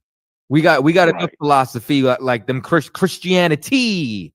You know what I'm saying? We got enough philosophy. You know what I'm saying? I saw that. I saw that yesterday. So you saw that? Yeah, I saw that. Yeah, I saw that yesterday. We got enough escapism. You understand? With brothers that get locked up for too damn long become 85%ers and then start worrying about the circumference of the moon because they've been in jail too long. We don't need any more escapism. What we need to escape is our demons. We need to escape our lust. We need to escape our oppressors' philosophies and come back to the Most High. And knowing what we're floating on doesn't matter. Like the reason why, right? Jeff Bezos, my man that used to own Virgin Records, and Elon Musk could have a billionaire space race is because they won. They conquered the earth. You know what I'm saying? So because they conquered the earth, they could focus on shit like making robots.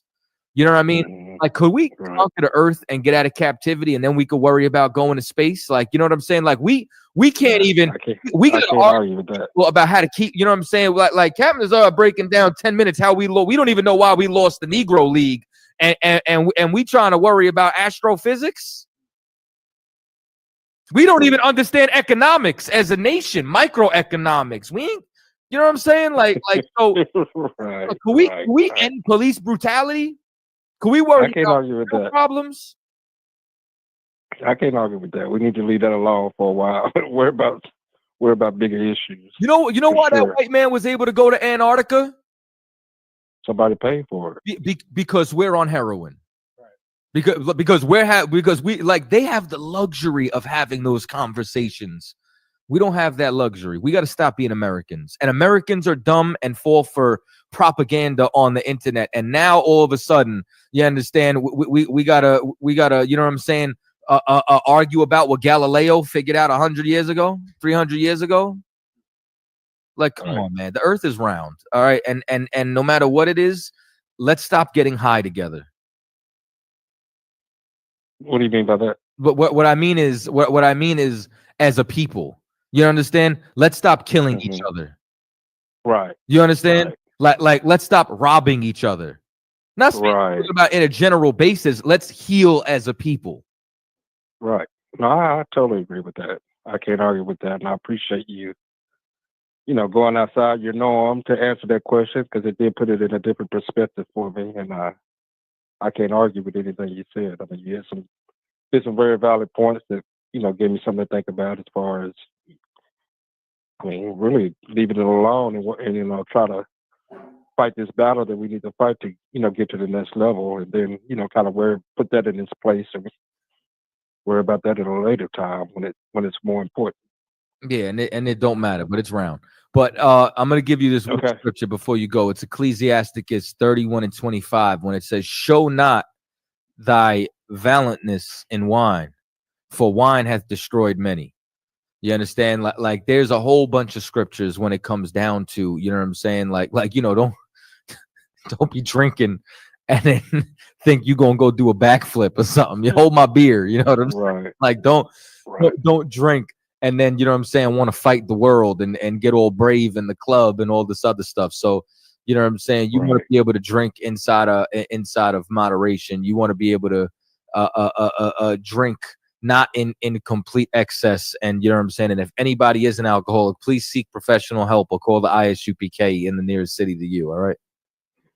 Now, just real quick. So the scriptures that we're talking about wine were literal for the most part. So for the most part, you know what I'm saying, they are, but there are a few scriptures where it's metaphorical. So for example, like when you read in Isaiah when it says they are drunken with wine, but they drink not, but they stagger not. It's talking about being drunk on philosophies. Like Christians are drunk on Christianity, boy. You want to see a Christian who's drunk on Christianity? Go watch them speak in tongues. You understand? They are drunk on vain philosophies and babbling. So it would all depend on the context of the scripture. You understand? But at large, majority of them are literal. Okay. Man, I really appreciate you taking my call and taking the time out to answer my questions thoroughly. No sweat. And I love you, brothers, man. Shalom. We love you too. Shalom. Lord willing, we'll see you at the Passover this year in Atlanta. Yes, sir. All right. No, where y'all gonna have it in Dallas? You listen, man. When your time comes, but in the meantime, it's in Atlanta. Make your way there. Okay, I got you. All right. Shalom. Shalom. Yes, sir. Maybe we'll have a drink at the Passover. Let's go to 785-424. Hey, can you hear me? I can hear you. Who's this? This is Sunshine Shawnee. You the one who called up? Are you the one who called up about Dina?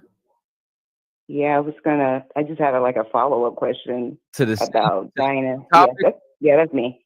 Huh? You just don't want to accept the answer, huh? Well, why did Jacob let her go there for 3 days? Yeah, this is what I mean. I understood the part that you said they were just lying to Shechem and his dad. I understand that part. But why did she stay for 3 days? Why did she stay where? In Shechem's home. How did she get there? I mean, she was already there. Okay, so if she was already there, why are you saying why did she stay there? I'm trying to understand what you understand so that this way I could help you correct it like last time. Because last time I could see what you thought was the lie and then we corrected that. But it really just, like, you know what I'm really trying to understand? Like, do you believe that the Bible is justifying rape? Like what is it that you are stuck on this? Because you've called me about it twice. And you called Captain Tazaryach about it how many times I could think of. So what are you wrestling with, really? I mean, of course, I don't condone rape. And I am interested in just, anything I can find out about the sister. But if they were planning vengeance the whole time, why didn't they go get her sooner than 3 days? Because they got her out the house when they went and killed all the men. And she was there. Okay.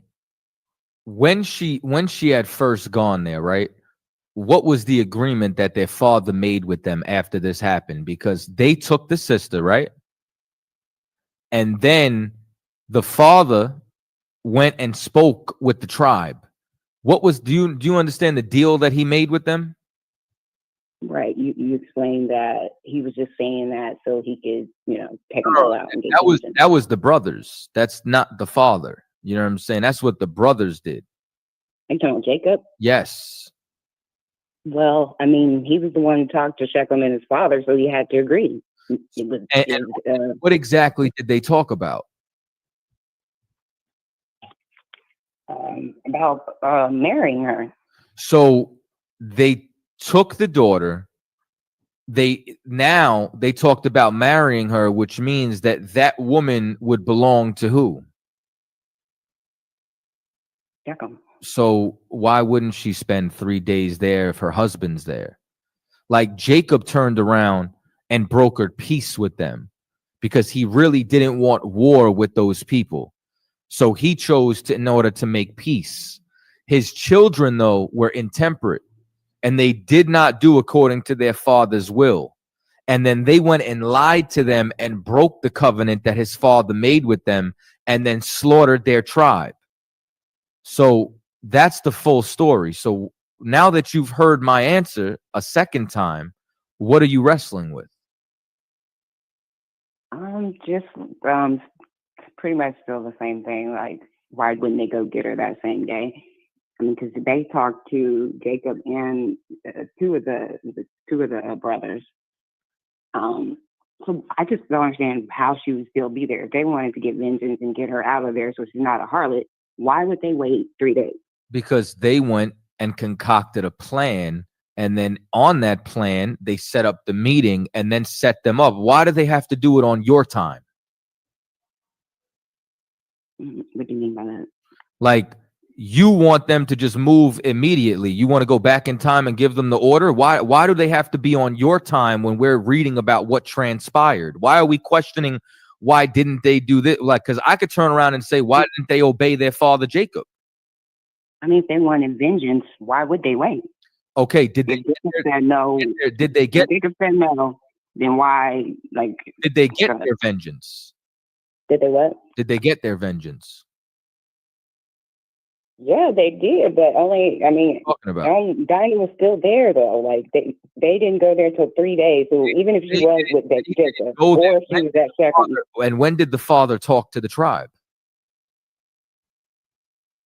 to which father are you talking about? Jacob, the same father we've been talking about. Right. So it was. So did he agree with it as well? The deceptive plan. Do me a favor, go to the phone line. Unmute that number. Shalom, you sure there? Yeah, I'm sure it's there. Hey, sis, where are you saying that she was there for 3 days? What verse say she was there for 3 days? I can get that. Or if you want to pull it up, Cap. No, you pull it up. You said it. When they went to slaughter. No, men, don't do anything. was Don't there. do anything. Don't do You anything. disagree? Can you just show the 3 days that you're talking about, please? Mm-hmm. I want to get straight to the point.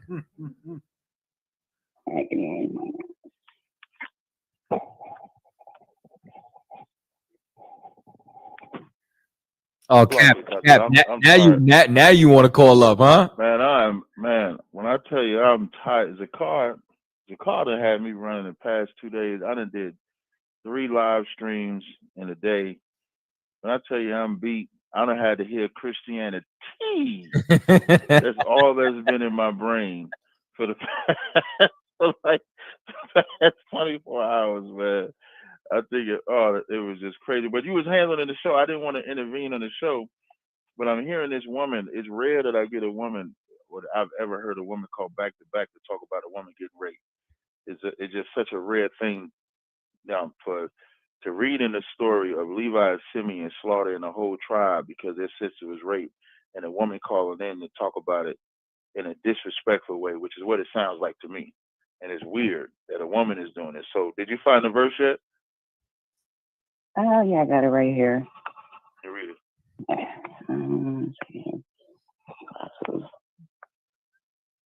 Okay, so here, and it says here, and it came to pass on the 3rd day when they were sore that 2 of the sons of Jacob, Simeon and Levi, Dinah's brothers, took each man his sword and came upon the city boldly and slew all of the males. And they slew Hamor and Shechem, his sons, with the edge of the sword, and took Dinah out of Shechem's house and went out. Now, earlier you said you understand Levi and Simeon being deceptive so that they can kill all of them, right? Right. So does that not include Dinah staying there so that they can kill them all? I mean, that doesn't make sense. Can you just answer the question? It doesn't make sense at all. So it don't make sense that they want to unalive everybody and get vengeance. I mean, why Jacob didn't know? Why he wasn't part of that plan? Now you're changing the question. I mean, why? That's my question. Why did Jacob let her be there for 3 days? Jacob didn't do anything. This ain't got nothing to do with Jacob at this point. We talk about Levi and Simeon, who are the ones that conducted the plan to not only get Dinah, but also unalive and take vengeance against the adversaries that raped her. It sounds like you would prefer she was just raped and stayed. No, definitely not. Then what's the problem with this story? So here's the story in a nutshell. The story in a nutshell, their sister got raped. They wanted to get vengeance not only against the man that raped her, but the whole village. So they told that village, okay, if you get circumcised, you could be as one of us. Because they knew the circumcision, they would have to heal from the surgery. And while they was healing from the surgery, they would kill everything moving. So that means that their daughter, their sister, who's already raped, would also have to stay there 3 days. So they looked at the bigger picture of killing all of them, as opposed to you not understanding anything. Maybe you have never been avenged of a crime, or maybe maybe you don't know what it's like to avenge somebody of a crime. Because I don't understand a woman calling to understand why this woman was avenged in the way that she was avenged. I mean, at this point, there's probably very few women in general, especially Black women, who have not been through some sort of. We're not talking about Black women. You clearly are right. And how many of them have been avenged? Not that many. So why the fuck are you calling here to complain about a woman that was avenged? I mean, I'm just trying to understand it. Like, Shut up. Hey, be quiet. You just said that you understood. Did Jacob let her go or say it was okay for them to get married? You just said that you understood. You can't prove me wrong. I'm absolutely proving you wrong. You just said that you understood what Levi and Simeon did. You do not. Did Jacob understand what they was going to do? No. The text Why didn't he know? Jacob understood. So Jacob is the one who agreed, the fake agreement to let her marry Shechem then, right? Say it one more time.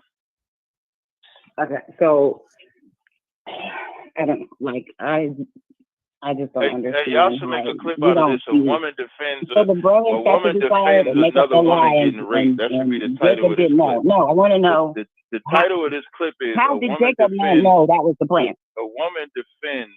And if he made the plan, that means that he could be with a different nation. You heard me, right? I heard. That's a different nation. I heard you. And she just keep trying to overtalk you. But I heard you and her at the same time. And yeah, we're gonna title this: "A Woman Calls In to Say That Dina Deserved to Get Raped." Yeah, and I'm gonna tell you something else. Like you thought about the way that I know, understand just how much trauma the way Negroes have done. The way that I know that you don't understand the story at all is from the question that you asked, because you asked, why didn't Jacob know? It's because they didn't tell their father because they disobeyed their father. This was not their father's will. Their father gave them an order. They disobeyed it. Why would you tell somebody that you're going to disobey them and then go do it? They're doing this. They have a plan. They're lying. They're being deceptive. So there's secrecy involved. What was Jacob's will? Their father. This is very simple. Jacob's will was to work it out and get justice against the man that did it. What made it deceitful is that Levi and Simeon unalived men that had nothing to do with it. The righteous judgment, if anybody in Deuteronomy, what's that? Deuteronomy 22, if you force a woman in the field, only the man gets punished. Are you familiar with the law that says nobody can die for another man's sins? Not really. Yeah, you clearly don't know the Bible. So those other men that got circumcised because of what Shechem did, they were not only were they not supposed to get circumcised, they also weren't supposed to die. So Levi and Simeon did an unjust judgment. The only person that was supposed to be judged was Shechem. So as Jacob is working on how to get the justice for him, justice against him, Levi and Simeon went and unalived the whole tribe. And once they unalived the whole tribe, now they had to move. So it's not that Jacob wasn't going to get justice, but the righteous justice would have just been against Shechem, not the whole village. Now do you understand, or do you still not understand? I mean, I understand mostly what you're saying. It's just, I don't know, like. Yeah, I understand. Have You ever been molested? Have you ever been molested? Right away. Have you ever been molested? Have you ever been molested? Yeah, I mean, like I said, you may have a Did hard you get time vengeance? finding any women who haven't. Did you get vengeance against your molester? Of course not. And I feel sorry for you. And that's why you Just call like in. a majority I of just want the to finish. sisters I and just want to children. finish. I teach this. And I feel sorry for you.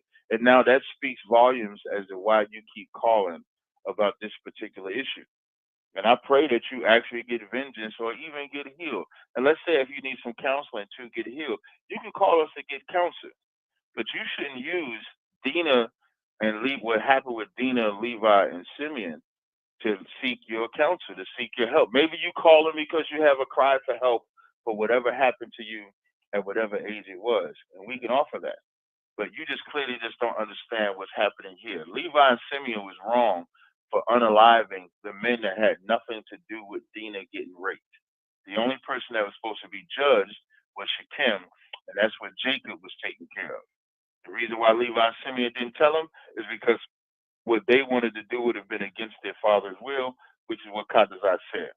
The difference between the black community and this situation is in the black community, we protect the predators outright. We don't care. We don't do anything. So many of our brothers and sisters go through their life knowing that their predator is their uncle, their predator is their father, their predator is their aunt, their predator is their sister or brother, and nobody can do anything against them. So, sis, if you need help, we for sure have help. But you don't have to keep calling and asking about this. There's other questions that you can ask, and there's other counsel that you can get. Do you understand? Yeah, I understand. It's just, I already know we don't know that much about Dinah. That story just kind of, it just made me feel like it was okay, like Jacob agreed that she could marry Shechem like another nation. No, Jacob didn't agree that she could. Jacob did not agree. Jacob was just figuring out and working out a justice for his daughter. That's it. That's all that was taking place. But again, like I said, if you need some counsel, you can always call for counsel. But calling in as a woman who just said that a lot of women have been molested, a lot of women have been raped, for you as a woman to keep calling, you're really being insensitive to women that listen to this platform, to brothers that listen to this platform, that have experienced rape and molestation, to keep asking about this. That's why I said you probably need help that's outside of this issue here. I got help, but I definitely got trauma. It's just, I still feel the same way. But I mean, of course, I don't want her to be raped, but it just, I don't understand why her father, they wouldn't talk to him. What was the point in them talking to Jacob and his sons if he didn't agree to it? Again, when you say you understand something, I don't understand. I'm just being honest with you. Yeah, they didn't talk to Jacob and the sons went to them and then concocted the plan. The story never got to what was the end result with Jacob because Levi and Simeon already intervened. That's the story. I mean, in one hand, this story is a good tell because just like we don't get vengeance, like they even waited 3 days. So if they really, but they got. You can't say that they didn't get. You can't say that she didn't get vengeance because she got vengeance. You can't say she didn't. It don't matter if it's 3 days. It don't matter if it doesn't matter. For 3 days. So again, this is what I mean when I was cutting you off and telling you to shut up before. Because you don't want to actually, I even gave you compassion, but that's not what you want. You didn't call up here to get compassion. You didn't call up here to get understanding. You just called up in here to complain because you said earlier, you just said, why did it take 3 days? Tazaryach and myself just broke down to you why it took 3 days because that's the plan that Levi and Simeon concocted. After they circumcise them, as they're healing, they unalive them, they take their sister. You also didn't try to say she didn't get vengeance. How is she not getting vengeance when the whole village is dead because of what happened to her? I didn't say that. You just said that. I didn't say she didn't get wounded. Am I mistaken or maybe I misheard her? I mean, if I'm mistaken, that's fine. I'm not talking to you. I mean, this is everything you just broke down is what I heard, and this is why I've been asking the same question in the line of reasoning to try to get to the root of it, and we still have not gotten there. Maybe like I said, sis, I don't think you've healed from any trauma at all. I don't think you've healed from anything. So we won't entertain this question going forward. But what you can do is call and get counsel. That's what you can do. But if you call into the show, you can hang up on it. You can mute her. You ain't got to hang up on it. You can just mute her. Aisha, if you could just mute the sister. I don't understand why you being so. Aisha, did he mute the sister? Yeah. Okay. Thank you. To the sister, this sister has not healed. The reason why I said don't hang up on her, maybe she'll listen. Sister, you have not healed, and you are not over whatever trauma you have, but for sure you can call and get counsel. But we're not taking this question anymore. All right, Kataza? Good one, Con. And that's why I was slow walking her, because I was trying to get to the actual root of it. You know what I'm saying? Like, it's like, but there's, and you could hear when the demon comes on and off of her. It's interesting. I just wanted to call in for that, man. I tell you, I'm beat. Beating Christians is a hard job. And then I did the show with Tommy and them earlier. Ain't none of them Christians calling today? I don't know. Let's see. Nah, none of them called in, but we got we might have one on 774. Okay, no sweat. You want to find out? Yeah. Go ahead. Hello. Hey, Shalom. Who's this? What's good, bro? How you doing? I'm doing good. That's Yourself? definitely a Christian right there. That's definitely a Christian right there. I know this dude well. Oh, good luck, Kadazai. This all you, Kadazai. Good luck. Oh yeah, I bet. But yeah, I want to talk about how you guys claim that only Israelites can be saved, but we have a story in the Old Testament of Joshua where God spared Rahab and her family through faith. That's a great. I love that story. Yeah, I know. See, Kadazai lined up perfectly for you. Oh yeah, it lined up perfectly. Now let me ask you something, right? Rahab, right? What happened to the rest of her people? All that who were in her house were spared. No. You said her house, and her house was a lot of people or a small amount of people? Her family. Her family, right? Like she had a large family. Like, are we talking hundreds of people? How many people are we talking? I don't know. Her family, whoever she had with her in the house. Okay, whoever she had with her in the house, right? Now, what happened to the rest of her people in the city? They were destroyed. So just to be clear, so she saved herself. She saved a handful of people in her house, and the rest of the city was utterly destroyed and wiped out by who? Israelites. By Israelites. This is very interesting. Well, technically God. Well, okay. God, right? And God did it by the hands of the Israelites, correct? Yes, that's a better way.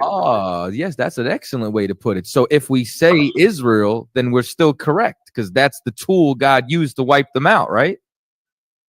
Yeah. So exactly. So now, hold on. So Rahab was saved because she betrayed an entire city.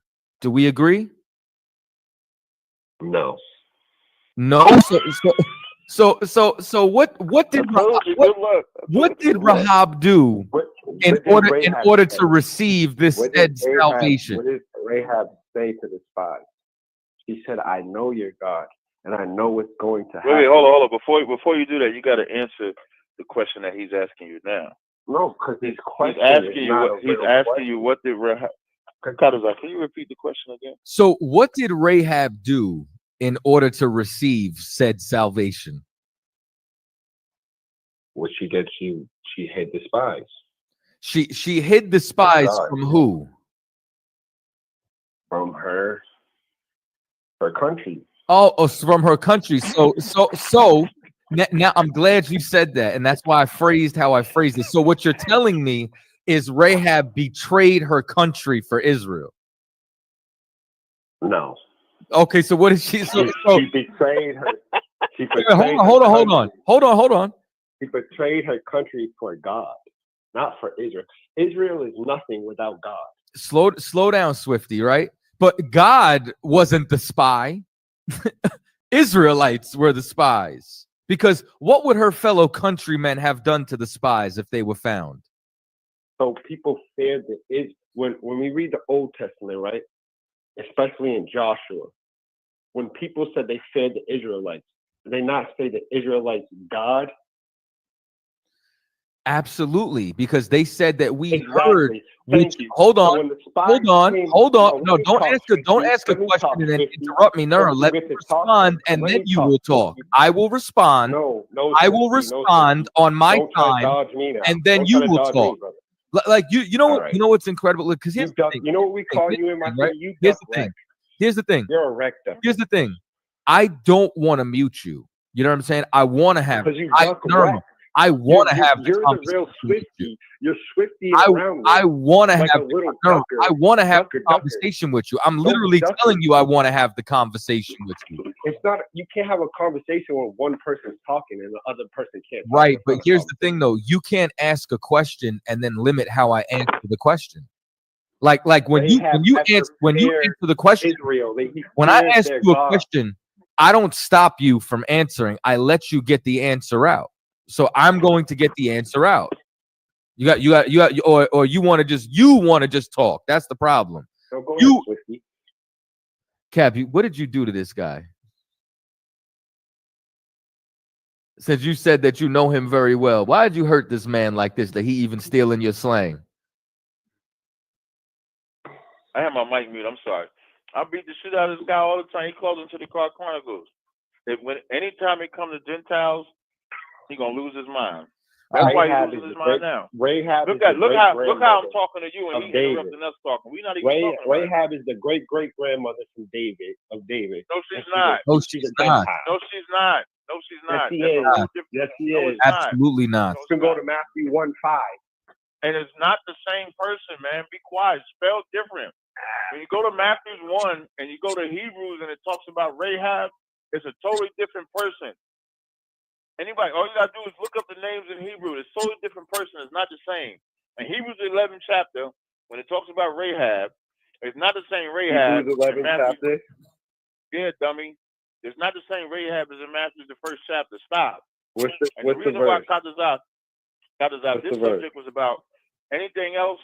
The two subjects he loses his mind over is Gentile salvation and Jesus is God. He has no sense of understanding. That's the biggest things I disagree with. Look how he's talking. Look how he's talking. I agree with the law. I Those are agree things. with some of the things. He won't even but I accept. don't agree with that. He won't even accept Tazaryach that God, whether he say God or Israel, this woman Rahab betrayed her whole country.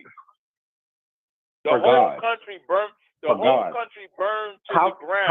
How can a creation fear a creation? She didn't do it for God. She didn't just do it for God. She did it for the Israelites. The Israelites is the one burned it to the ground. So when the Israelites win their burn it to the ground. you see the Israelites, right? Did the Israelites burn that city to the ground? Oh man, you got it twisted. Just answer the question. Did the Israelites burn the city to the ground? Who gave them the city? All I'm asking is, did the Israelites first of all, burn the Jericho. city? They went into the city of Jericho. All I'm asking is a simple broke question. the walls down. Now, the reason why he won't answer that question, because the only I just answered it. Because the Israelites never won no battles. God won all their battles. That's facts. But God used the Israelites to do the only thing that God made the used the Israelites to do the work. Do you know how stupid you sound? God used the Israelites to burn down that city, and Rahab betrayed her whole country. So Rahab is a horrible example because God there ain't can no raise white man. people out of the Rahab is a stones of the horrible ground. example because the white man is not betraying his country for black people. Africans is not betraying their country. I met some solid white dudes. Your boy's white on When talking they to do you it, right now. so tell them to go. Tell them to go spy out. You wouldn't help them spy out because your bitch ass would not do nothing like that. What you mean? Your white boy's talking for you right now. He's not white. He ain't white. You know his daddy? Yeah. I know All right. his daddy, and I know his daddy, and I know his granddaddy. Word? Yeah, dumbass. Hey, y'all locked in, huh? I'm good. But what about? Okay, now you say, okay, Rahab, whatever. You don't want to accept that. Ain't no but now Rahab, what whatever. about- That what bitch about burned. Nineveh? That bitch What betrayed about her whole Nineveh? country for us. Why did God seek repentance from Nineveh? Because Nineveh was Israelites, jackass. It says it right in 2 Kings, the 13th chapter. Nineveh is Ninevite? But I thought the Nineveh people was of Nineveh, Hamites. dummy. I thought the people Nineveh of was Hamites. The people of Nineveh that Jonah went The people of Nineveh was are Hamites. Israelites. Have you ever read They're 2 Hamites. Kings and 13? Yeah, Have you ever and read the book 2 of Tobit. It's all over the book Yeah. of Tobit. Have you read the Okay, Bible? let's go break down. Let's go break down where Nineveh is like. 'Cause it's in Genesis. It's in Genesis what tribe the Ninevites come from, and it's not the same tribe as the Israelites. Oh, this poor brother. All right, so do you know, So you know what tribe Tobit was from? That's what Kazaz. No, we're gonna stay on Nineveh. No, we are going to stay on Nineveh because That is Nineveh, because dumbass. the book of Tobit takes place in the city of Nineveh. So do you Yeah, know what dumbass. tribe You don't Nineveh, know the you know Bible. what tribe Tobit was from? The book of Tobit. Correct. Look at him. He's stupid. Look at him stupid. Yeah. What's that? What's that? Well, I'm glad that you asked. If I'm stupid, then teach me then. I Teacher, definitely don't got a problem teaching you. The book of Tobit is inside the Apocrypha. Are you familiar with the Apocrypha? No. Okay, those are the 14 books that were removed from the Bible during the Protestant Reformation. But hold on. I want to say something real quick. I'm hearing Genesis 10. I'm hearing Genesis 10, and Ninevites are Hamites. Okay, So how are the Israelites? I got you. Because No, there was there's no answer to that. You There's no answer you to that. see, They're not I would Israelites. ask a question. Ninevites are not Ninevites. If they're Hamites, they're not Israelites. This cat is an idiot. You are an absolute idiot. We can go to Genesis. Like 10 and 6. you just Says it right here. you go. You don't know. You ask the question, then when From I the children of Nimrod, stop the answer, I can't. I'm done with this. Syria, and built Nineveh. Nimrod built Nineveh. You're a Nimrod. This is the only Nimrod that I'm Hey, talking. what's up? What you about to do, that's what I do every time I talk to him on Car Chronicles. Yeah, this is an idiot. If you look in the chat, for the people that follow me on the Car Chronicles, you just hung up on him, right? Mm-hmm. Yeah, every time he calls. The only time we had a sensible conversation was a couple of days ago, and I think it was about blacks coming together, something like that. And he called and he had a clean, no demon on him. But when they get to that God loves everybody or Jesus is God, you don't know how to have a conversation. See, I wanted to talk to him because I be wanting to talk to him. because he's going to answer honestly for a second, but then he's going to divert to his philosophy. But when he answers honestly, it jams him up. Oh, Yeah. poor brother. Well, brother, but I'm up the road, man. I appreciate you. You letting me chime in with that sister. Hopefully that sister calls and gets some I counsel. appreciate you showing up to work. I've been working the past 2 days, man. Shut up, man. He on overtime. Yo, I tell you what though, we did check out these hotels for the Passover. You know, these hotels for the Passover is pretty good, man. Ooh-wee. They're pretty good. That's what we came down to Atlanta for, to check out the hotels for the Passover. They're pretty good. Exciting stuff. Yeah. All right, man. I'll wrap with y'all later. Shalom, Lord Christ. Hey, Shalom Shabbat. So I'm gonna read something. This is the book of Tobit. First of all, Tobit was from the tribe of Naphtali. And it says Tobit 11 and 17. And it says, but Tobit gave thanks before them because God had mercy on him. And when he came near to Sarah, his daughter-in-law, he blessed her, saying, thou art welcome, daughter. God be blessed, which hath brought thee unto us, and blessed be thy father and thy mother. And there was joy amongst all his brethren which were at Nineveh. There was Israelites inside Nineveh, because Nineveh was the capital of the Assyrian Empire. So as a result, when Israel was, deported, a lot of them were brought there. Just like, you know what was a nickname for Washington, D.C.? Chocolate City. You know why they called it Chocolate City? Because there was a large population of black people there. You know when they came there? When Martin Luther King marched them there from Selma, and then, and then they stayed and then populated in the nation's capital, just like Nineveh. And now this is Tobit 14:4, and it says, "Go into Media, my son, for I surely believe those things with Jonah the prophet spake of Nineveh, that it shall be overthrown, and that for a time peace shall rather be in Media, and that our brethren shall lie scattered in the earth from that good land, and Jerusalem shall be desolate, and the house of God, it shall be burned, and it shall be desolate for a time." Because this was about the Israelites. The prophet Jonah was sent to the Israelites. So Christians disgust me, man. Like, y'all can't even have an integral conversation when it comes to scriptures. Is that psychopath still on the line? Yeah, he is. Well, here's what I'll tell y'all, man. Call up next week, same time, same place. This is Cross the Line Radio. You know what I'm saying? Pay your tithes, Passovers in Atlanta, and tap in. Shalom.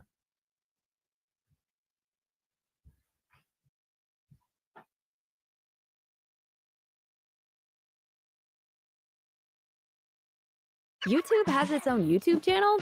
Obviously, it's the spot for this, and this. Come discover YouTube at youtube.com/YouTube.